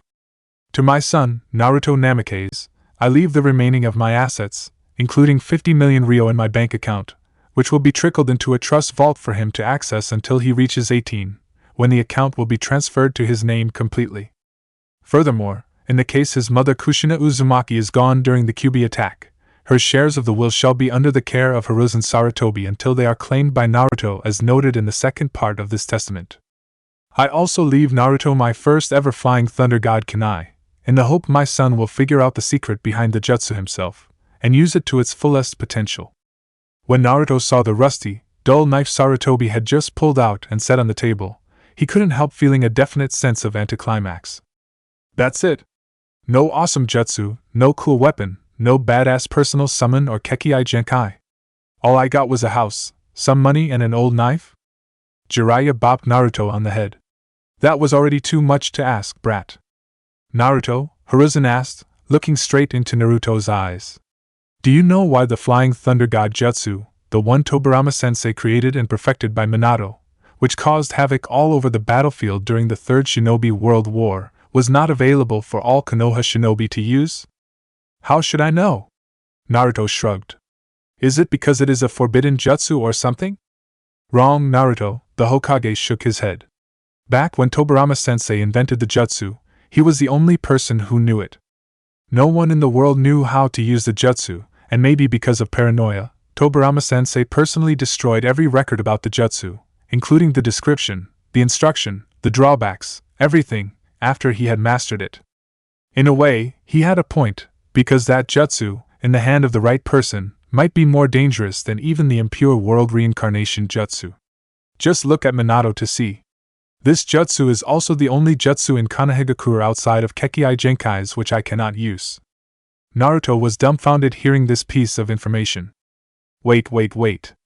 That doesn't make sense at all. If that's the case, how did my dad even know? Then an idea hit him. No way. Are you saying that my dad literally reinvented that jutsu from scratch? Bingo! Jiraiya answered him instead with a grin. And just like the second, Minato understood immediately the risk of leaving such a jutsu freely behind. That's why after teaching the jutsu to his elite guards, he also destroyed all of the documentation, and the guards also had to sign a blood oath not to ever reveal the secret of the jutsu to anyone else. So yeah, you can never find a piece of paper with anything about the jutsu in Konoha, hell, in the whole world, Naruto. Great, Naruto muttered. Just great. So you leave your own son, who sucks ass at anything related to book studying, to freaking reinvent the jutsu which took two biggest geniuses in the world to figure it out. Very sweet, Dad, very sweet. Oh, come on now, Naruto, Kakashi slapped Naruto on his shoulder. You perfected the Rasengan in a week, and even managed to add elemental chakra into it, a feat deemed impossible even for Minato-sensei. Why shouldn't you be able to work the Flying Thunder God out? You have already surpassed your father. Naruto, Minato entrusting this to you means he believed that you can do it, Jiraiya nodded. By giving you the way to the jutsu which brought him to power, he also gave you his dream. That's the kind of person Minato was. He was hoping with the help of the jutsu, you could achieve the dream he couldn't ever achieve, even with the power the jutsu gave him. His dream, huh? Naruto reached out his hand, and lifted the special kunai up. The knife was very old, the steel blade was dull and covered in rust already, but somehow, when Naruto's fingers touched it, for a moment he felt like his father was standing beside him, rubbing his hair and smiling at him in encouragement and pride. Just like that time in his mindscape. Heh, he suddenly chuckled. I keep insisting that there is no such thing as fate, and yet, it's just like fate favors me way more than anyone else. Being the son of a Hokage, inheriting the blood of one of the most powerful clan, blessed with the power of friendly-tailed beasts. And beyond that, I was also allowed to work everything out again. I really don't want to, but it seems fate forced me to be a hypocrite. The world is full of hypocrisy, Naruto, Hiruzen shook his head. But that doesn't mean anything. Do you remember what Niji Hyuga said during his battle with Sakura Haruno? Trying to change yourself through hard work is just an illusion. And still, someone like him, who was definitely favored by fate by being blessed with a powerful Kekkei Genkai, and being a genius of the Hyuga clan, was defeated under the hand of a normal kunoichi. Fate can only decide that much of your destiny. The remaining is of yours to create by yourself. And considering what you have been through, you must have understood it. Who was the one who helped you mastering the Shadow Clone Jutsu? No one. You stole the Forbidden Scroll, and learned the Jutsu by yourself. Who was the one who helped you perfect the Rasengan? No one. Kakashi taught you the wind element, but that's all he did. No one else can work your life out for you. Everything you do in your life is a stone you set to build your own way of life. So there, take the kunai, figure out the secret by yourself and make your father proud. Unconsciously, Naruto squeezed the handle of the kunai on his hand. The wood handle, while old, still didn't bear any sign of weathering through time. When he held it in his hand, he could feel some kind of heat warming up his heart. He finally understood. It was the love his father had wanted to give him. And he would not disappoint him. There is another thing we need to discuss about, Sarutobi continued. Now that the identity of your parents is revealed, you can finally take the name of your father as your family name. Which means, your name is legally Naruto Namikaze now, and thus. No. The Hokage blinked upon the very confident, decisive answer of Naruto. No, Naruto repeated as firmly as before. I appreciate that, and having my dad's name is a great honor, but I will keep my name as it is right now. I don't want to depend on my dad's name to gain people's attention. I want to prove that I can become stronger and achieve everyone's recognition as Naruto Uzumaki, ninja of Konohagakure, not as Naruto Namikaze, son of the fourth Hokage. The three men stared at the blond boy in front of them in awe and admiration. This is no way the mindless babbling of a kid. No kid can say things like that. It's definitely the speech of a grown-up, experienced adult who has been through many battles, who understands the true meaning of life. Although, there was still some problem. Kakashi-sensei, when you said you would take money from the Namikaze account to treat Anko-sensei, where exactly did you get them from? Kakashi was suddenly very interested in a bird flying outside the windows. Ah, it feels great to finally be able to get out of the bed. Sakura stood up from her hospital bed, stretching her arms and legs. Staying in the hospital for half a month was boring and annoying even for her. Especially when her two teammates had already been promoted to Chunin, and she wasn't. Don't force yourself, Sakura, Sasuke's voice rose. You have just recovered. Moving around too much is not very good for you. Sakura raised an eyebrow. Okay, who the heck are you? Sasuke-kun would never speak anything as sweet as that. Quick, Naruto, call the ANBU. There is an imposter over here. Next to her, Naruto rolled on the floor roaring in laughter while Sasuke sputtered indignantly. A tint of pink could be seen clearly on his cheeks. Sorry, Sakura laughed, wiping a drop of tears from her eye. But it's so funny seeing you like that, Sasuke-kun. At least you were able to open yourself up a bit. Sasuke just turned away, grumbling unhappily. Naruto was still giggling like crazy. Besides, it's not like I can afford to stay here any longer, Sakura added. You two are both chunin now. I need to start training again as soon as possible if I want to keep up with you. Sakura, you don't have to do that, said Naruto worriedly. He had stopped laughing. The next chunin exam is in a year, there is still plenty of time. No, Naruto, Sakura shook his head. Chunin or not, it's not important. It's just, both of you are incredibly strong with Sharingan, the Kyuubi, everything, and I'm just a normal girl, without any special power. I will just be everyone's burden. That's why I must train whenever I can so that I can someday catch up with you. I want someday to be able to stand together with you too, not as a girl who you have to protect every time, but as your teammate, someone worth being in the same team as you. The two boys stared at her for a few seconds. Then Sasuke smirked. You know what? Being able to say things like that makes you more than worth being in the same team as us. I really didn't expect to hear that from you of all people. Naruto winced. Oh, that's a bit harsh of you, isn't it? But contrary to what Naruto had thought, Sakura immediately perked up. Yes. And that's why I must start now. Sticking here longer will not help. Let's go and start training. But you should still find something to eat first, Sasuke pointed out. You look too thin for it to be healthy. It's not wise training under this condition. Then he was startled when the girl suddenly grabbed his arm. Yep. And you will be the one who treats me, she said happily, pulling the stoic Uchiha out of the room. Sasuke squirmed uncomfortably. Naruto, a little help here? Nah, I still need to visit someone else, Naruto grinned, waving back at him. Enjoy your date, you two. Naruto, your traitor. The hysteric voice of poor Sasuke echoed around the hospital. Naruto knocked on the door of Hinata's room. A weary voice rose from inside the room. Come in. He pushed the door open, and saw Hiashi Hyuga sitting on a chair next to his daughter's bed. The Hyuga patriarch looked terrible. His face was pale, well, much paler than a normal Hyuga could be. His long, black hair, which every Hyuga is proud of, was now disheveled badly, as if he hadn't combed it for days, and was starting to lose its color. Right now Naruto could see clearly the white strings between strands of black. Dark shadows were visible under his eyes, and the Byakugan themselves had horrible bloodshots.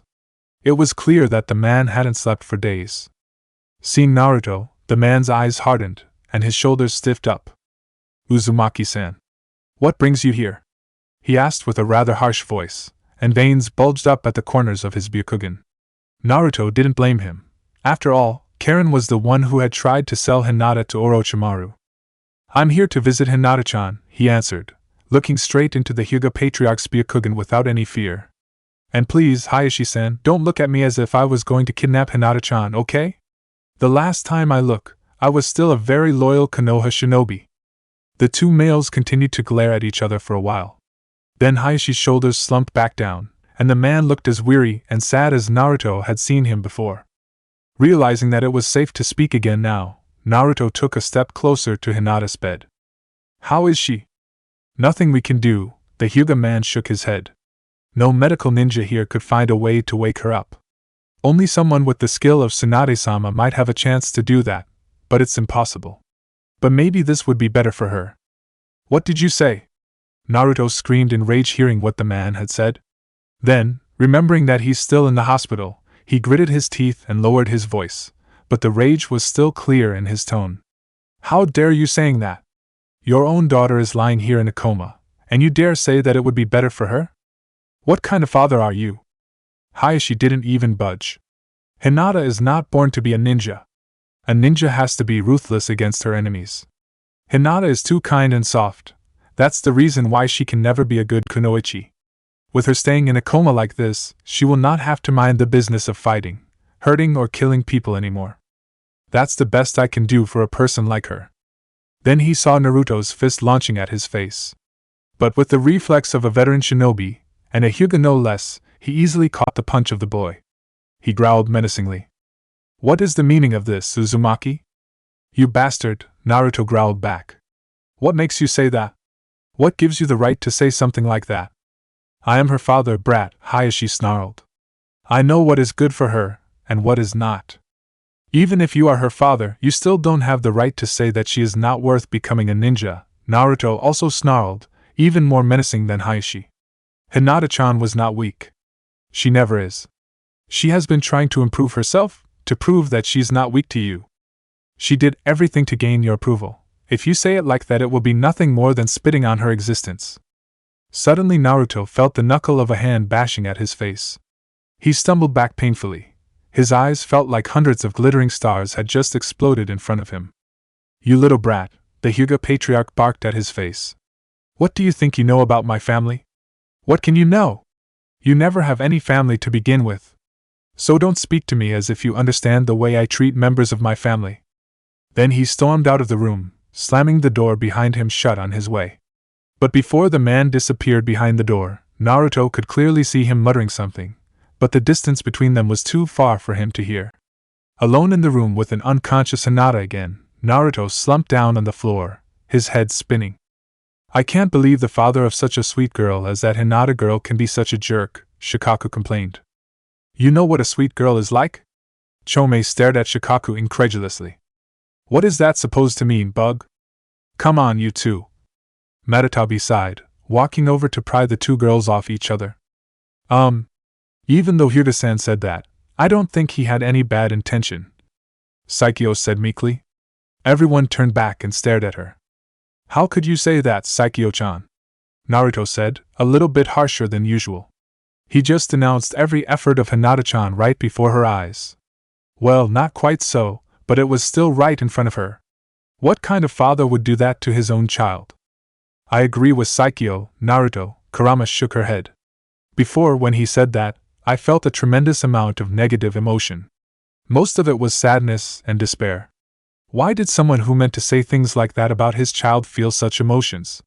There is a huge contradiction between his emotion and what he said.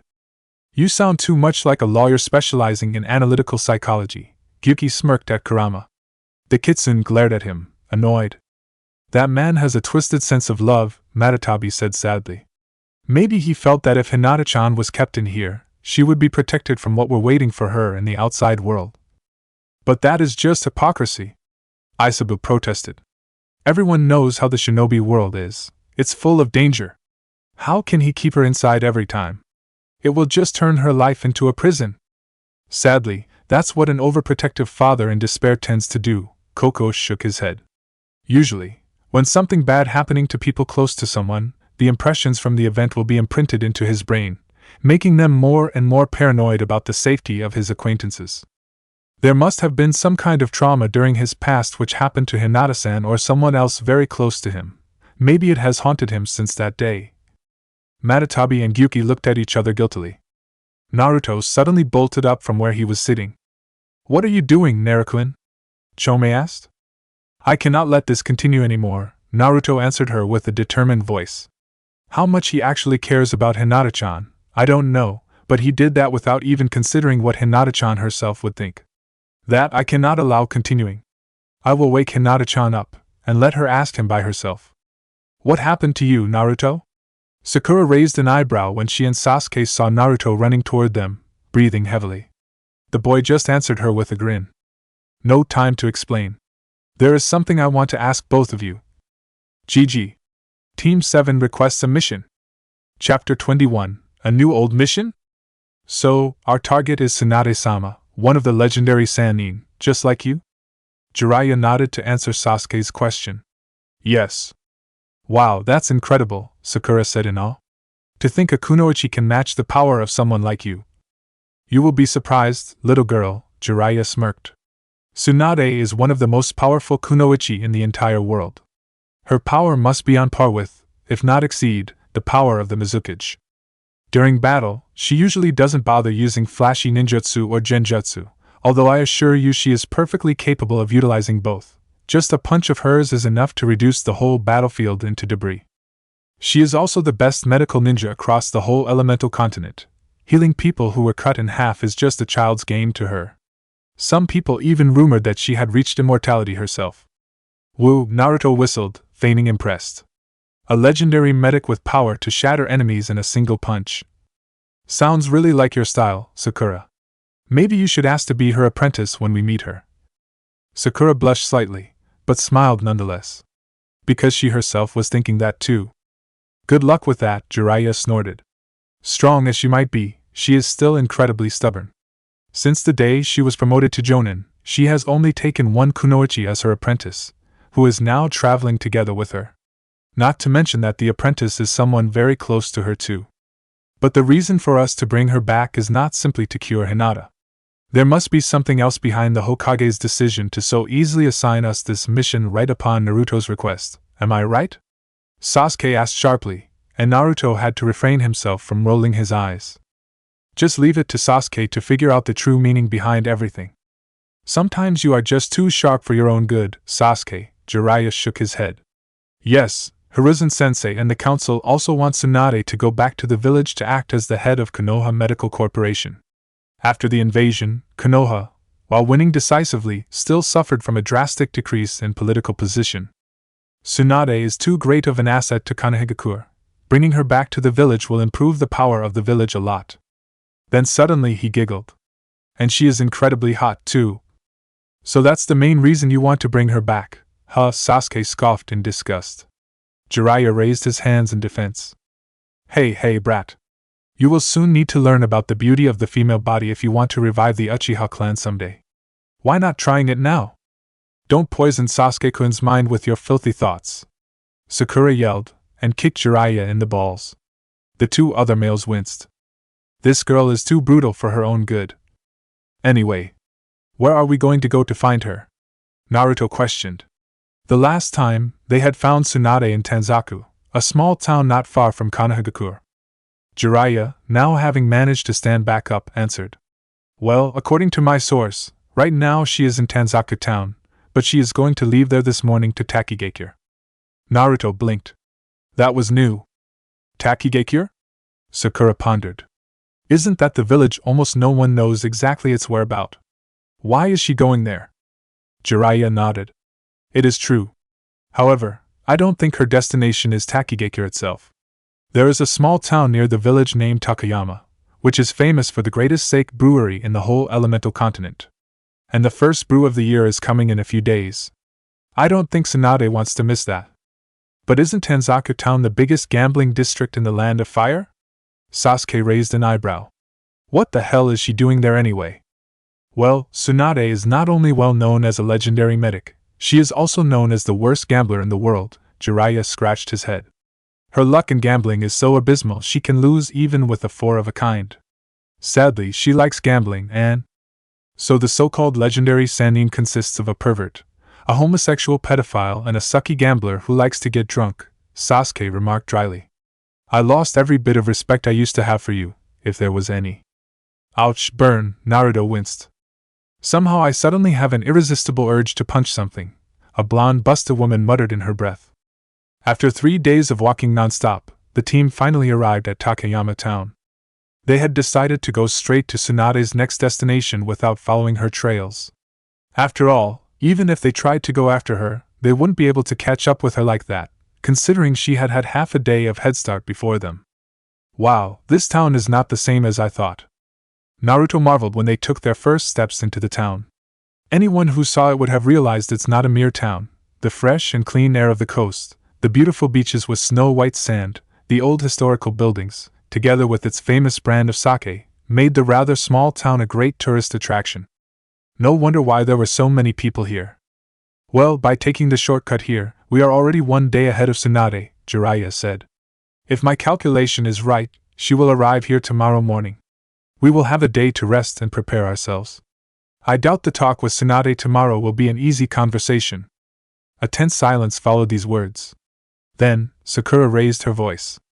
Jiraiya-sama. We're here to find Tsunade-sama, but we haven't met her before.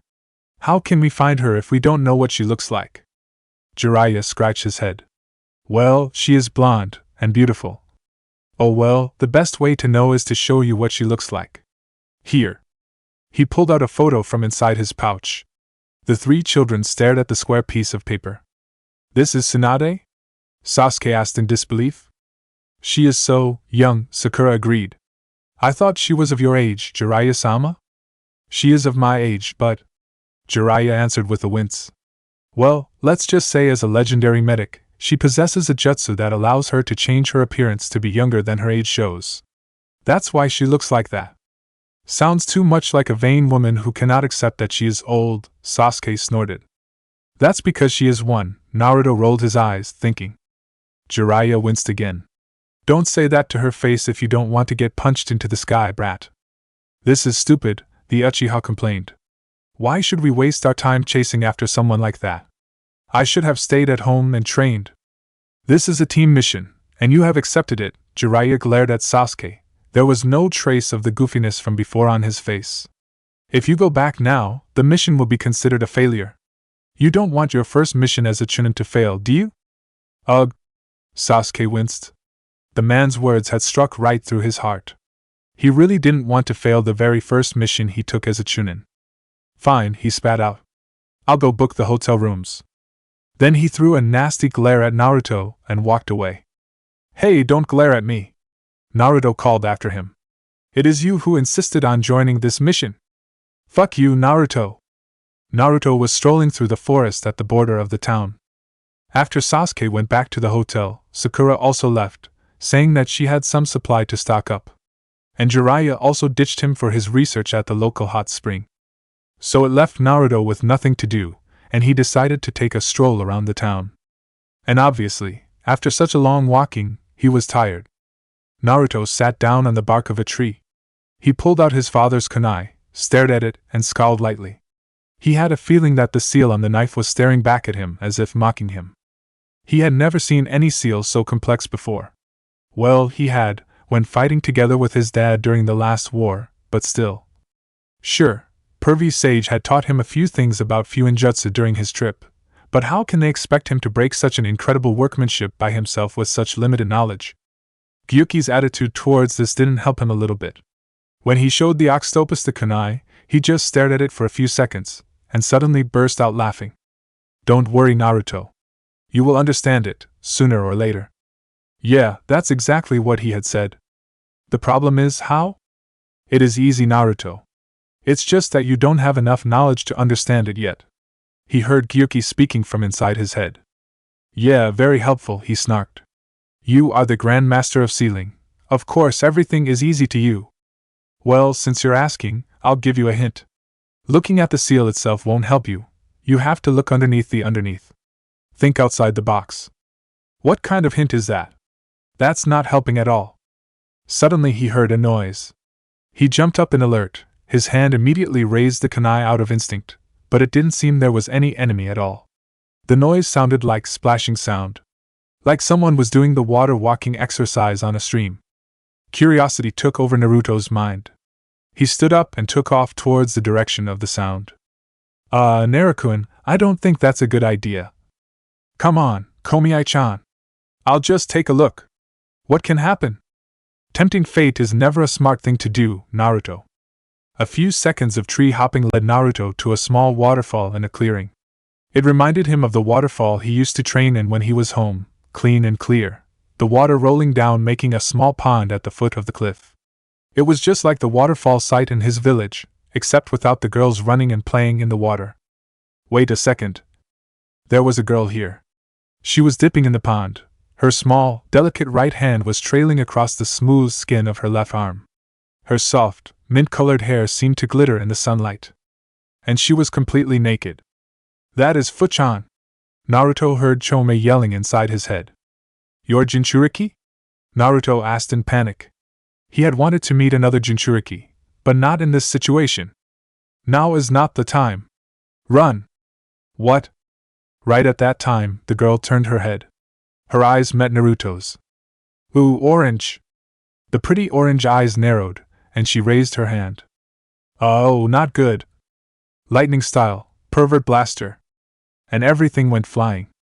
Why do I have the feeling that Naruto is doing something that makes me feel really proud of him? Jiraiya suddenly lifted his eyes off his research and muttered. Kaya! Pervert! Well, damn. Ugh, what hit me? Naruto groaned and opened his eyes. The last thing he could remember doing was staring at a naked green-haired girl in a pond, then getting blasted in the face by an orange beam of lightning. How can lightning be orange anyway? Well, I hit you. Now give me a reason why I shouldn't blast you into oblivion for peeping on me while I'm bathing. Naruto shot up upon hearing the voice looming over him. Fu was glaring down at him with an annoyed expression on her face. Thankfully for him, she was fully dressed now. I'm really sorry. Naruto bolted up on his feet. I didn't know you were bathing over there. I just thought that there was someone here and I needed to check. Fu raised an eyebrow, clearly not convinced. Fu-chan tends to get very violent when someone peeps on her, Chome quipped from inside Naruto's head.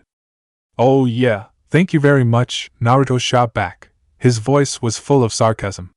Why didn't you mention that before she blasted me with lightning? Oopsie? Chome chuckled nervously. Oi, don't ignore me like that, Ero-kun. Naruto blinked, and realized Fu's face was just an inch from his own. He yelped and rolled away, his face burning red. Don't do that. And my name is not Ero-kun, it's Naruto, believe it. Oh, then, my name is Fu, Naruto Ero-kun, the girl answered him with a giggle, and Naruto groaned. Then Fu noticed Naruto's headband. Oh, you are a Konoha shinobi. And you're from Taki, aren't you? Naruto answered her, pointing at her neck, where her hataite was tied neatly. The two shinobi looked at each other, and suddenly broke out laughing. You're funny to talk with, Naruto Ero-kun, finally, Fu said between laughters and tears. I thought I told you not to call me that. Naruto pouted. All right, Fu grinned, ignoring him. Since you've already got a peek on my body, I think it will be fair if you have to take responsibility for that. Upon hearing those words, Naruto's face immediately went pale. His body cringed up, and he crouched down and held his head as if there was a giant blade going to decapitate him from behind. What are you doing? Fu raised an eyebrow seeing the boy's strange reaction. Sorry, Naruto mumbled when he saw that there was no Kubikuribocho trying to off his head. My friend likes to say things like that to tease people, and her father tends to get kinda violent when he hears those words. Fu nodded in understanding. Nah, don't worry, it's not like I want to kill you or anything. But you must go on a date with me. Naruto felt as if there had just been a bullet wheezing across his ear. What was the only smart word he could utter? You heard me, Fu winked at him with a giggle. I'll pick you up at 5 tonight. And don't you dare run away, because I will know, Ero-kun, and I will drag you back. And she disappeared in a swirl of dust, still giggling like crazy. What the heck just happened? That's my Fu-chan, all right, Chome giggled inside his head. Now you have a date to prepare for, Naruto-kun. Naruto groaned. One of the many key factors shinobi have to remember when going on missions is mobility. They usually have to move quickly from place to place in order to track down targets, and also have to keep the agility necessary for battles. Therefore, they usually don't pack much when preparing for missions.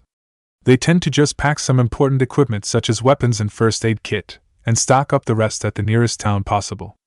That's the reason why Sakura had to go to the drugstore so hurriedly right after they reached the town. She forgot to include rather crucial equipment for girls on puberty in her luggage. Sakura walked out of the store with a rather glum expression. It was embarrassing for her to forget something like that at home. At least she's still lucky. Had they been late for one day only? Well, at least I'm fine now. Deliberately, she walked step by step on the street leading back to the hotel Sasuke-kun had booked. The meeting was tomorrow, there was still a lot of time to spend. Her eyes met a small shop at the corner of the road. The shop was old and dusty. The sign at the front of the door had a faded symbol of an anvil engraved on it. Getting closer and looking through the window, Sakura could see swords, armor sets, knives and many other things hanging on the wall. A weapon shop, in the middle of a tourism town. No wonder why the shop was empty. Her heart fluttered a bit. She had always wanted a weapon for herself. Sasuke-kun had his katana, and was very talented in using it. Naruto, well, he didn't use weapons much, but his Raisin Shuriken Jutsu might count as one, and it was destructive as hell. There was not much hope for her to find a good weapon in a place like this, though, but still. Sakura pushed the door. The wooden structure opened with a creak, and a chime of a bell could be heard somewhere deep inside the shop. She stepped into the store and looked around. Standing inside the shop made the space seem to be even smaller. The ground was littered with anvils, hammers, and other forging tools, all covered in a thin layer of dust. The weapons hanging on the walls had gathered a considerable amount of dust on them, too. The forge seemed cold, as if there hadn't been anyone using it for a long time. "What do you want?" Sakura's heart nearly jumped out of her chest. She snapped her head back, and launched a punch at the source of the voice behind her. And to her horror, her fist was caught in midair. Standing in front of her was a man. She didn't know when the hell he had arrived. The man was exactly what Sakura would imagine about a blacksmith. His chest and arms were hidden inside a long-sleeved shirt, but even with that, Sakura could literally see all the powerful muscles bulging up on his body. His skin was dark. Sakura didn't know it was because of lengthy exposure to heat and flame, or of the coal dust from the forge, or even both. His spiky hair was mainly white, sparing some strands of red among it. And strangely, even though he was not a ninja, Sakura could still feel an incredible aura of power around him. The man released Sakura's fist, and she stumbled back. I want to buy a weapon," she said, stuttering a bit. The man snorted. "What?" the girl asked, a little bit offended. "Can't someone like me use a weapon?" The man snorted again. "No. I just want to ask what you are doing here. You are, or at least have been training to be, a hand-to-hand combat specialist, not a weapon user, so why wasting your time here?" Sakura gaped. "How did you know that?" "Anyone who has a good look at your body can say that," the blacksmith answered curtly. "That tight shirt you're wearing cannot hide the developing muscles on the upper part of your body, including on your shoulders, your upper torso, and your flat chest." He pointed at Sakura's A-cup breasts, making her blush in embarrassment and anger. "And the muscles on your biceps and forearms are more developed than the other parts of your body, which means you mainly use your fists in battle, but they seem to be a little bit weaker than they should have been, considering the power of the punch you tried to deliver on my face earlier. And your movement doesn't have the elegance of a swordsman, and your reaction before when touched suddenly was punching the opponent, not reaching for the hilt of a sword. All those evidences led me to the conclusion that you are a hand-to-hand combat practitioner, but you have stopped training for a while due to some reasons I don't know. Am I right?"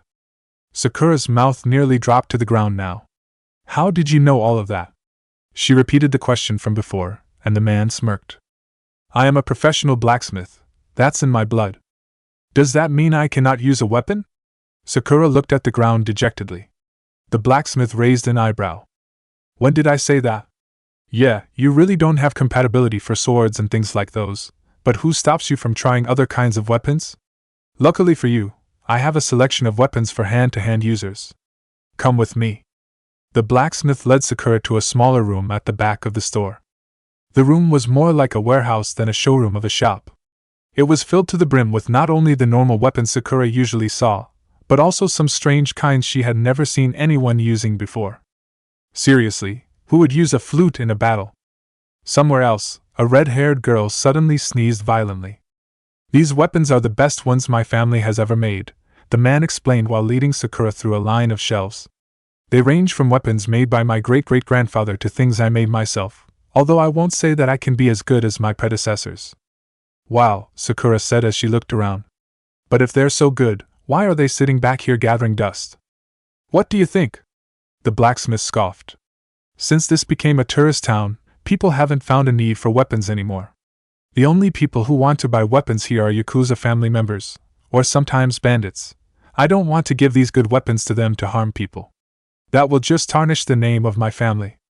Sakura blinked. This was the first time she heard about a vendor who didn't want to sell his goods. But she thought it would be the best not to ask him about it any further. Instead, she asked, "Why are you selling them to me?" The man raised an eyebrow. "Are Konoha ninja a bunch of heartless bastards who like murdering people for fun, raping defenseless women, robbing poor farmers who just accidentally crossed their path?" "What? Of course not," Sakura retorted. She didn't like hearing her own village insulted like that. The blacksmith just shrugged. Then what is the reason for me not to sell you the weapons? So long as you don't use it to shame the face of its creators, it's fine to me. Our weapons aren't created for evil. And you don't look like the type of person who likes doing evil deeds to me. Sakura just stood there, dumbfounded upon the unreasonable trust the man had given her. Sometimes people are just weird. The two stopped in front of a small shelf at the back of the warehouse. Here you go. This is where we store our equipments for hand-to-hand combat users. Feel free to check and choose. Sakura looked at the shelf. There were not many things here. After all, with the taijutsu user, his body was already his greatest weapon. Instead, the shelf was filled with equipments to support the body, such as body armors, shoulder protectors, gauntlets, or even the weight sets Lee and Guy Sensei like to use. But Sakura still couldn't find anything good for her. She didn't need armor. Her fighting style focused mainly on flexible and quick movements, and a thick armor would just slow her down. A set of weight would be nice, but her body was still recovering, and they could be found very easily in Konoha anyway. Then something caught her eyes. At the deepest corner of the shelf lay a pair of gauntlets, which looked completely different from the other ones lying on the shelf. They consisted of a pair of black leather gloves with steel reinforcement, and red gems engraved as built-in knuckle dusters. At each wrist, a bracelet made of an unknown golden metal served as the protector, and purple armored plates covered half of the user's forearm. But what attracted Sakura the most were the red crystal fit in a slot on each cuff. Even though they were lying at the deepest part of the shelf, there was absolutely no trace of dust on the gauntlets. When Sakura took them off the shelf, she was surprised that despite the bulky design, the two gauntlets felt incredibly light. Ah, I see you have finally found them. Mesmerized by the beauty of the weapons on her hands, Sakura completely forgot about the existence of their owner. So it wasn't a surprise that she nearly jumped to the ceiling when his voice rose right next to her ears. This is the masterpiece of my great-great-grandfather, the first owner of the shop. Incredible weapon designed for people who like to finish battles with one decisive hit. They have many unique functions too, but since my great-great-grandfather created it, none has been able to afford them, or worthy enough to even touch them. How much are they?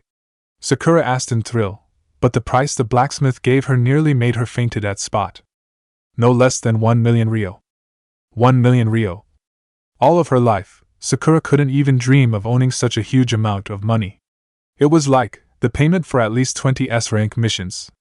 She knew that the pair of gauntlets was definitely worth the price, but how in the world could she find so much money?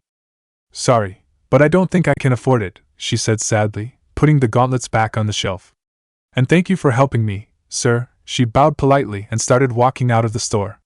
Her eyes lingered on the weapons another time before she closed the door behind her back. Sakura? She blinked. Naruto was standing right in front of her, with his trademark foxy smile on his face. You didn't need to do this for me, Sakura mumbled, looking at the pair of gauntlets on her arms which Naruto had just bought for her. They fit snugly on her, as if they were designed specially for her. The blonde Jinchuriki answered her with a grin. Don't worry, you won't receive another birthday present from me in the next 20 years. Sakura smiled. No matter what happened, Naruto was still Naruto. That would be fine. Thanks, Naruto. The two walked side by side in silence for a while. Then Sakura asked, So what happened earlier, Naruto? Naruto shrugged. Nothing much. I met the Nanabai's Jinchuriki, though. Sakura stopped dead on her track. Eh? Well, it was like this. What? Naruto winced. Geez, Sakura, don't be so loud. Everyone would hear you. So let me get this straight, Sakura said with a strained voice, her eyebrow twitching. You accidentally peeped on the Jinchuriki of the Nanabai, who turns out to be a cute girl from Takigakure, and after blasting you in the face, she forced you to go on a date with her tonight? Yeah, basically that. Naruto scratched his head nervously. Sakura's eyebrow twitched even harder. Can I punch you, Naruto? Because I really want to punch something right now. Please don't. Ugh, Sakura groaned exasperatedly. We're on a mission, Naruto. You can't just go date people from the middle of nowhere like that. What if she is an enemy? I don't know. She doesn't feel evil to me. I can sense emotions, remember? Naruto shrugged. Then an idea hit him. Wait a sec. You are not jealous, are you? The next thing he knew was that he was sprawling on the ground, a painful bump on his head, and Sakura stomping away with her face beet red. Yup, she is jealous, Matatabi commented. Yeah, that's right, a little bit more, hee hee hee. Jiraiya, can I talk to you for a while? The aforementioned pervert scoffed in annoyance. His eyes didn't move from the girls he was researching in. What now, Naruto? Can I do my research once without your rude interruption? I'm not Naruto. Jiraiya turned and saw Sasuke standing behind him. Sasuke? He raised an eyebrow. What do you want from me? Can you take me as your apprentice? The Uchiha's sudden request had the power to make Jiraiya stand up. Why do you want me to train you? He asked, his eyes bore into the Sasuke's own eyes. Sasuke very calmly received the gaze of the sage, not even faltering a bit. I have chosen my path, he said. The way of thinking of my clan is wrong, and it is my duty to atone for the sin of the clan. Sooner or later I will have to face the real person who is responsible for everything that happened, the man even Itachi is afraid of. So I need to become stronger. Jiraiya's eyes drilled into the Uchiha's hazel orbs calculatingly for a while. Then he said, One lesson for you, Sasuke Uchiha, is that when you want to ask people for a favor, don't ever lie or hide anything from them. I doubt the reason you said was the only reason you asked me for help. The serious gaze of Jiraiya sent a chill down Sasuke's spine. He sighed, his shoulders slumped down. You are right. The truth is, well, what I told you is one reason, but I'm also afraid of Naruto, to be honest. He has grown up, in a rate so incredible it scares me. He has completely surpassed me, even when I have the power of the Sharingan. When we were in the academy, he was the one who always tried and failed to catch up with me, but now I'm the one who has to struggle to keep up with him. If I can have such a good teacher as you... Interesting. So that's the reason. So basically you come to me just because you're desperate to surpass Naruto, aren't you? You're jealous of him being stronger than you in just a short time. Sasuke lowered his head. Well, yes, but no, not quite. I am jealous, but strong as Naruto is, there is no way his level can compare to the monster even Itachi is afraid of. He was the one who unleashed the Kyuubi on Konoha. Someone with the power of that scale. There is no way. If I cannot become stronger than Naruto, there is no way I can face him. And to think of that, he is also an Uchiha. It is a clan matter.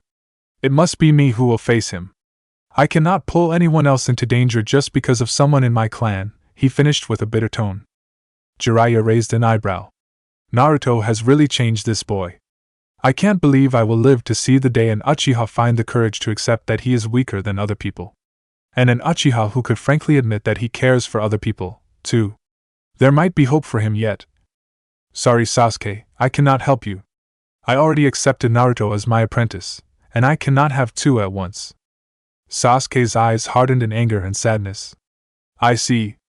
However, that doesn't mean I cannot give you an advice. Remember, he lowered his voice to a whisper, after all, the legendary Sannin are not the strongest shinobi of Konohagakure.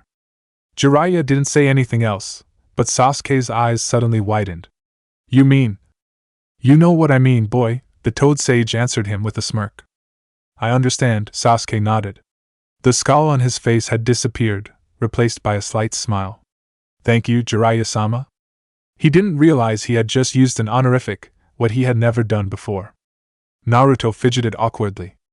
In his whole life, both in the past, well, his past, and at present, he had asked Sakura for a date countless times.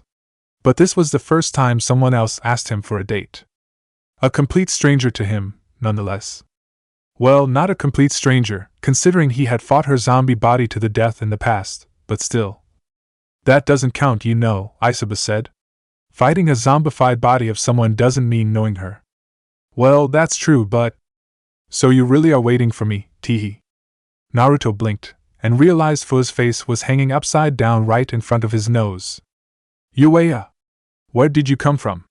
He shrieked, not unlike Sakura when she was still Sasuke's crazy fangirl. Then he realized. Wait a second, how did you find where I am staying? I know for sure that I didn't tell you anything about it. Fu answered him with a wink. That's a girl's secret. It's the bug on your hair. Huh! Fu-chan had hidden a little bug in your hair when you first met her, Chomei answered with a giggle. She exudes some kind of unique pheromone which can only be smelled by me and Fuchan, and that's why Fuchan could get here without even asking you for the address, teehee. Why didn't you tell me that before? Because it's so cute seeing you and Fuchan going on a date, the bug chuckled nervously. You disregarded all of my personal space so that you can set me up on a date. Naruto screamed mentally, and Chomei let out a meek eep in response. Or why is it that whenever you talk to me, you have to zone out at least once like that? Naruto blinked, and saw Fu, now standing firmly on the ground, pouting at him in annoyance. Well, she is kinda cute like that. What the fuck am I thinking? I'm being corrupted. Inside his head, giggles rose. Stop laughing, damn it. Alright, so if you're done, let's go for our date. With those words, Fu grabbed Naruto's collar and dragged him away, an incredibly cheerful expression on her face. Why must I be in a bad-written fanfiction with an author who doesn't know a shit about romance? Turns out, their date was nothing different from dates of other normal couples. They walked around the town hand in hand, had dinner, played games at game booths, things like those. They didn't kiss, though. Their relationship was just not deep enough for them to do that this early. Besides, Naruto had a feeling that if he did that, he would be murdered tonight in his sleep by at least 2 people. And now, they were sitting on a grassy hill at the edge of the town, staring at the beautiful starry sky and relaxing. You are weird, do you know that, Fu-chan? Fu answered him with a, too, cheerful giggle. Yes, I know. Everyone told me that. But this is kinda ridiculous, you know? Why are you so sure that I would accept this date with you? Fu grinned mischievously. Because I will beat you to a pulp if you don't. And that's not a threat, that's a fact. Naruto winced. Another violent girl in his life. So basically you forced me into this because you want a date.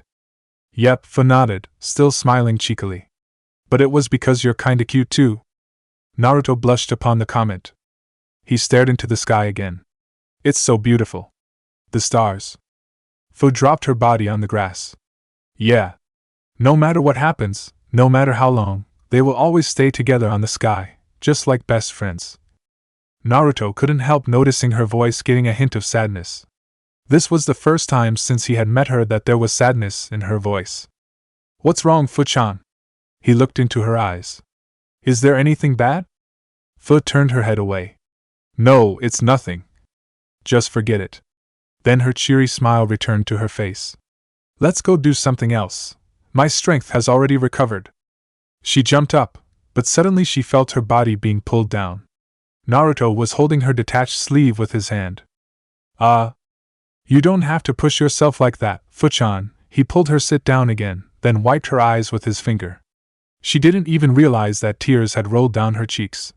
If you have something in your mind, you can just tell me. Maybe I can help you. You can't. There is nothing you can help. The words choked in her throat when she saw Naruto's eyes. Those eyes, she had never seen anyone with eyes like those. Whenever someone got close to her, they would just give her glares of disdain, because of the tailed beast sealed inside her. She couldn't even understand why people would do that. Chomei is not a bad person, well, beast, but whatever. How can someone who is always so happy, so cheerful be an evil monster who only knows how to destroy? But this boy. This is the first time someone looks at her with those caring eyes. This is the first time someone dares looking at her with those eyes. And it made her feel happy.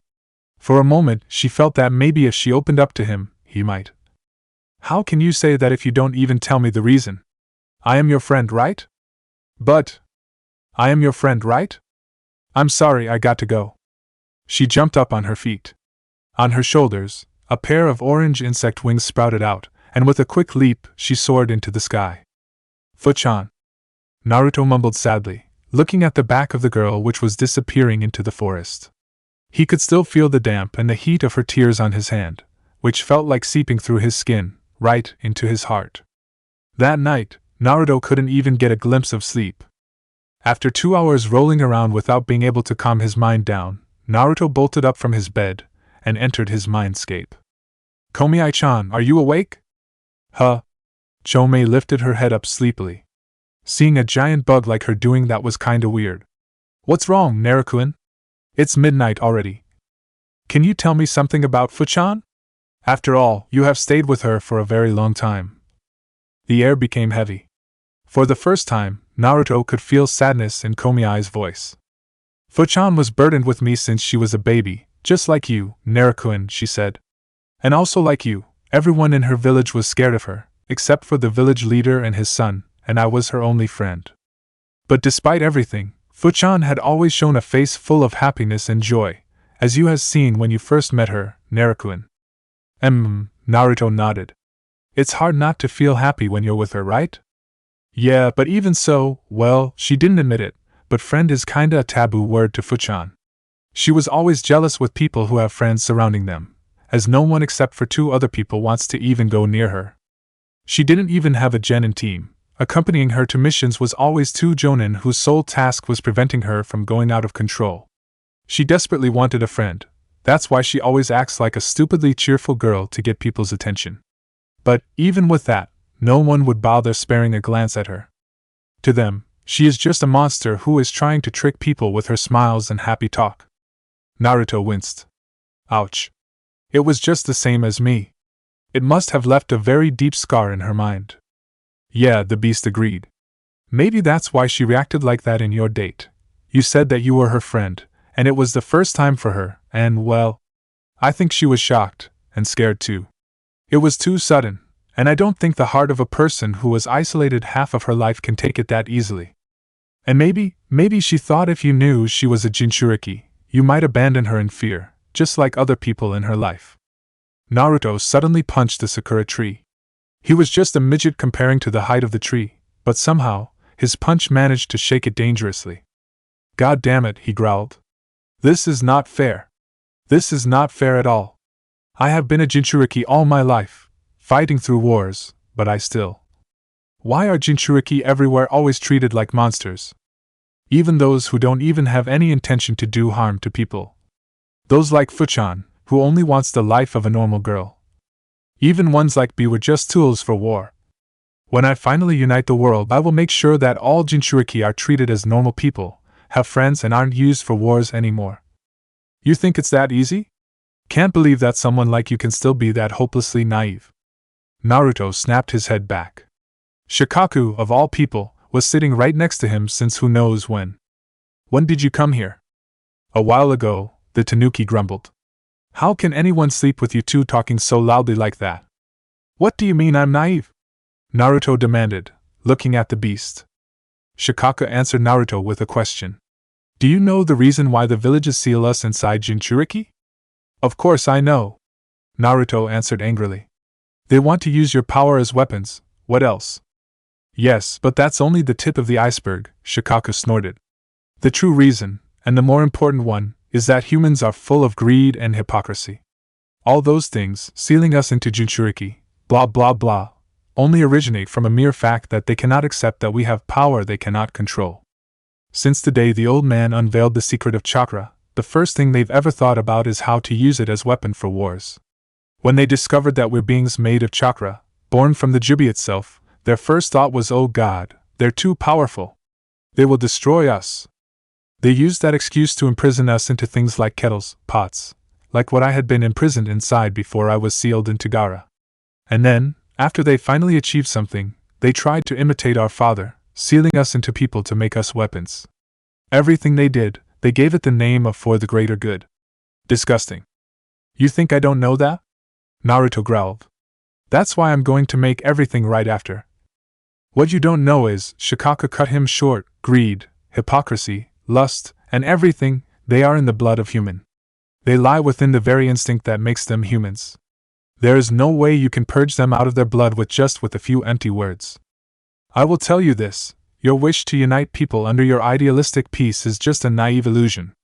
Unless people can truly learn to think, to care about others, you will not, ever, be able to make them change. Naruto felt like Shukaku had just punched him in the face. Shuki-chan! Chome exclaimed in horror. How could you say that? What? All I've said was the truth. If Naruto cannot handle the truth about the ones he was trying to save, he doesn't deserve our help. Because he will never be able to do anything after all if he continues thinking in that naive way. Naruto suddenly bolted up and disappeared from his mindscape without a word. Shuki-chan! Why did you do that? Chome yelled at Shukaku. The tanuki shrugged. Why shouldn't I? I didn't say anything wrong. Of course you did. That was too harsh on him. He didn't do anything to deserve that. Oh, I think he more than deserves that, Shukaku snorted. Am I right, Kurama? Komiya's head snapped back at where Kurama was lying. The fox's eyes were now open, and were now staring at the two other beasts, her tails waving around. Kurani-chan! Surely you cannot mean that, can you? Kurama didn't say anything for a while. Then, when she finally said something, it was this. Well, Shukaku is right, but at the same time, she is wrong. Both tailed beasts were taken aback. What? Shukaku growled angrily. What Shukaku said was true, indeed, the kitsune continued. Everything about human sins, the darkness, yeah, you won't be able to find a human without them in this world. Even Naruto himself isn't exempted from them. If I have to say, he is one of the most flawed people in this world. His past, together with everything he had suffered during his life, well, he doesn't show it, but he is actually full of hatred and despair inside his heart. Ha! So I'm right. Shukaku smirked triumphantly. Yes, but this is where you're wrong, Shukaku. When he decided to embrace his dark side into him, he already accepted that getting rid of the darkness completely was impossible. That's what made him different from other humans. Others might either succumb to the darkness and let it take over their minds, or abuse the darkness to gain power and let it grow further inside their hearts, and soon are consumed by it. Naruto is different. By accepting that the darkness is always inside him, he already understood that darkness is not a toy, and because of that, he doesn't stray into the path of darkness, like the Uchiha boy had done. Naruto is the very proof that humans can change themselves. Humph, Shukaku snorted. Well, let's just assume that humans can change themselves like you have just said. But also as you said, Naruto is different from other humans. Not every human can accept that they are flawed and full of darkness in their hearts. And not every human can be willingly ready to change like our little brat here. Kurama sighed. Well, that's the problem. Skip. Skip.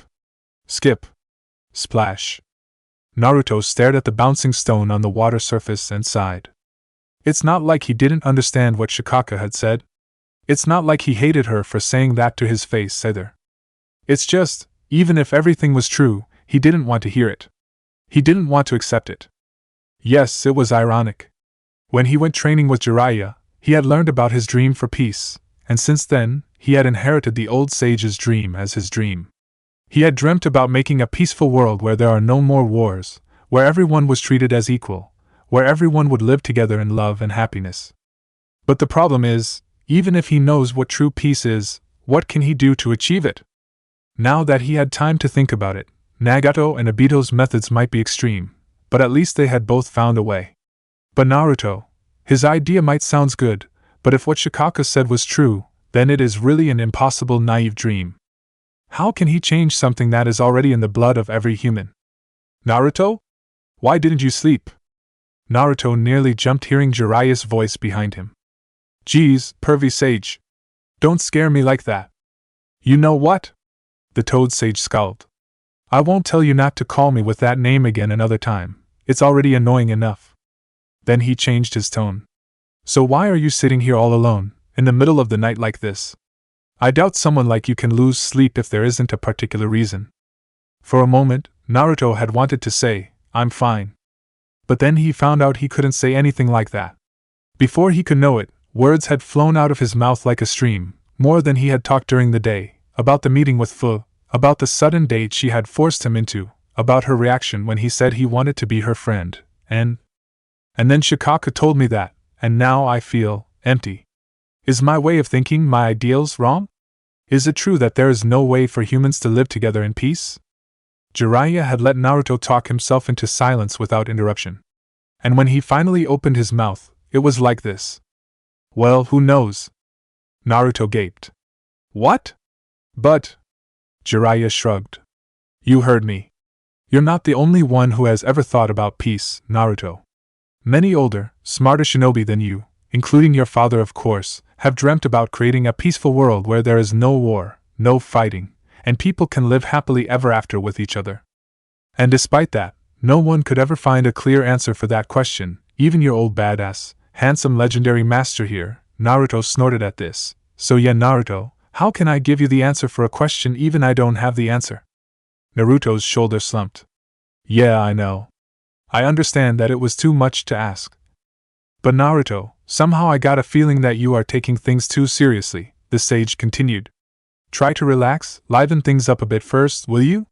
Being like this is in no way healthy for you. What? Naruto stared at Jiraiya in disbelief. You understand how dangerous Madara is, don't you? I cannot relax now, what if? Yes, but I am not talking about that. From what I have learned while staying with you, and from what Kakashi had told me, you have become kinda, what to say, obsessed with peace, Naruto. The only thing you would say these days is peace, peace, peace. Are you still Naruto, or have you become a robot who can only speak about peace? Naruto opened his mouth to protest, and realized he couldn't make a sound. Naruto, Jiraiya grabbed Naruto's shoulder. Peace is no doubt a good dream.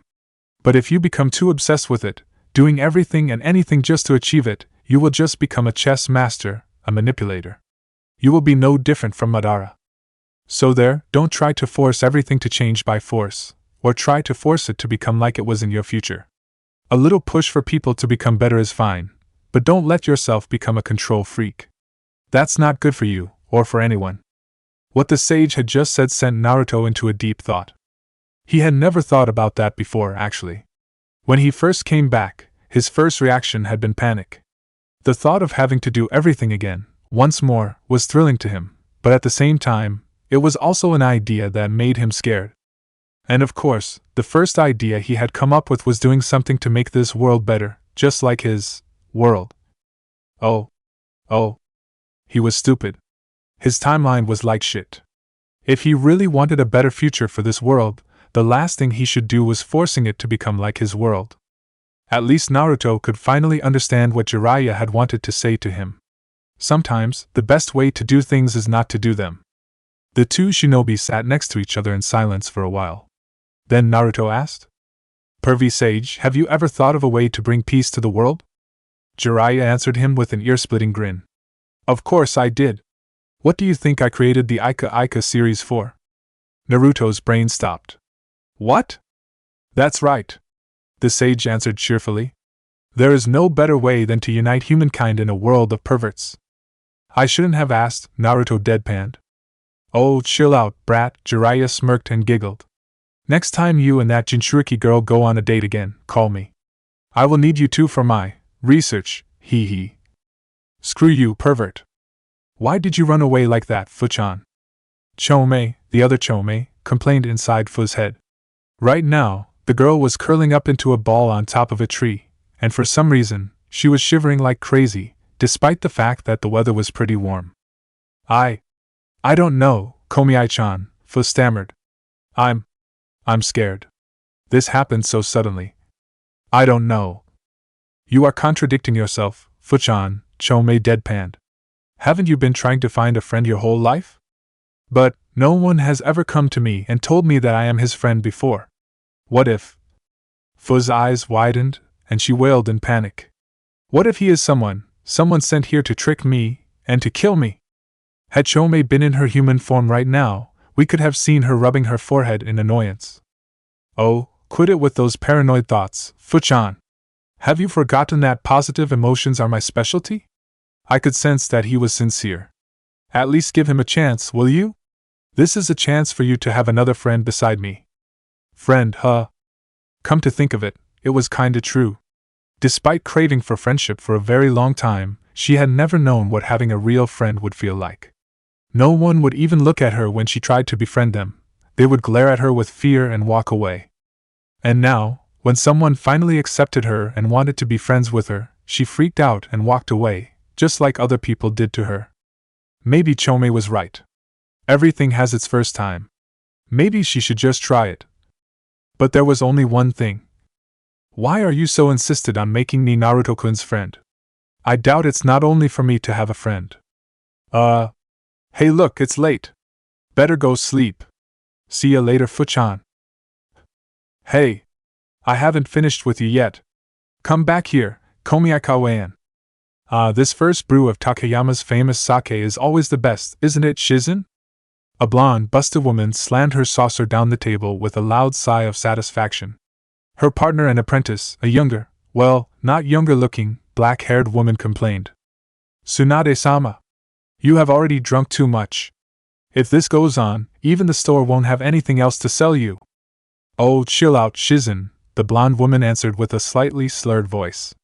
We have more than enough money to buy all the sake in this store, aren't we? Yes, but if you continue to get yourself drunker and drunker, you will soon scare all the customers of the store away, Tsunade. The two women snapped their heads back, and saw a middle-aged man with white long hair standing right behind them, together with 3 teenagers wearing Konohagakure Hitai. The man grinned, waving at them. Long time no see, princess.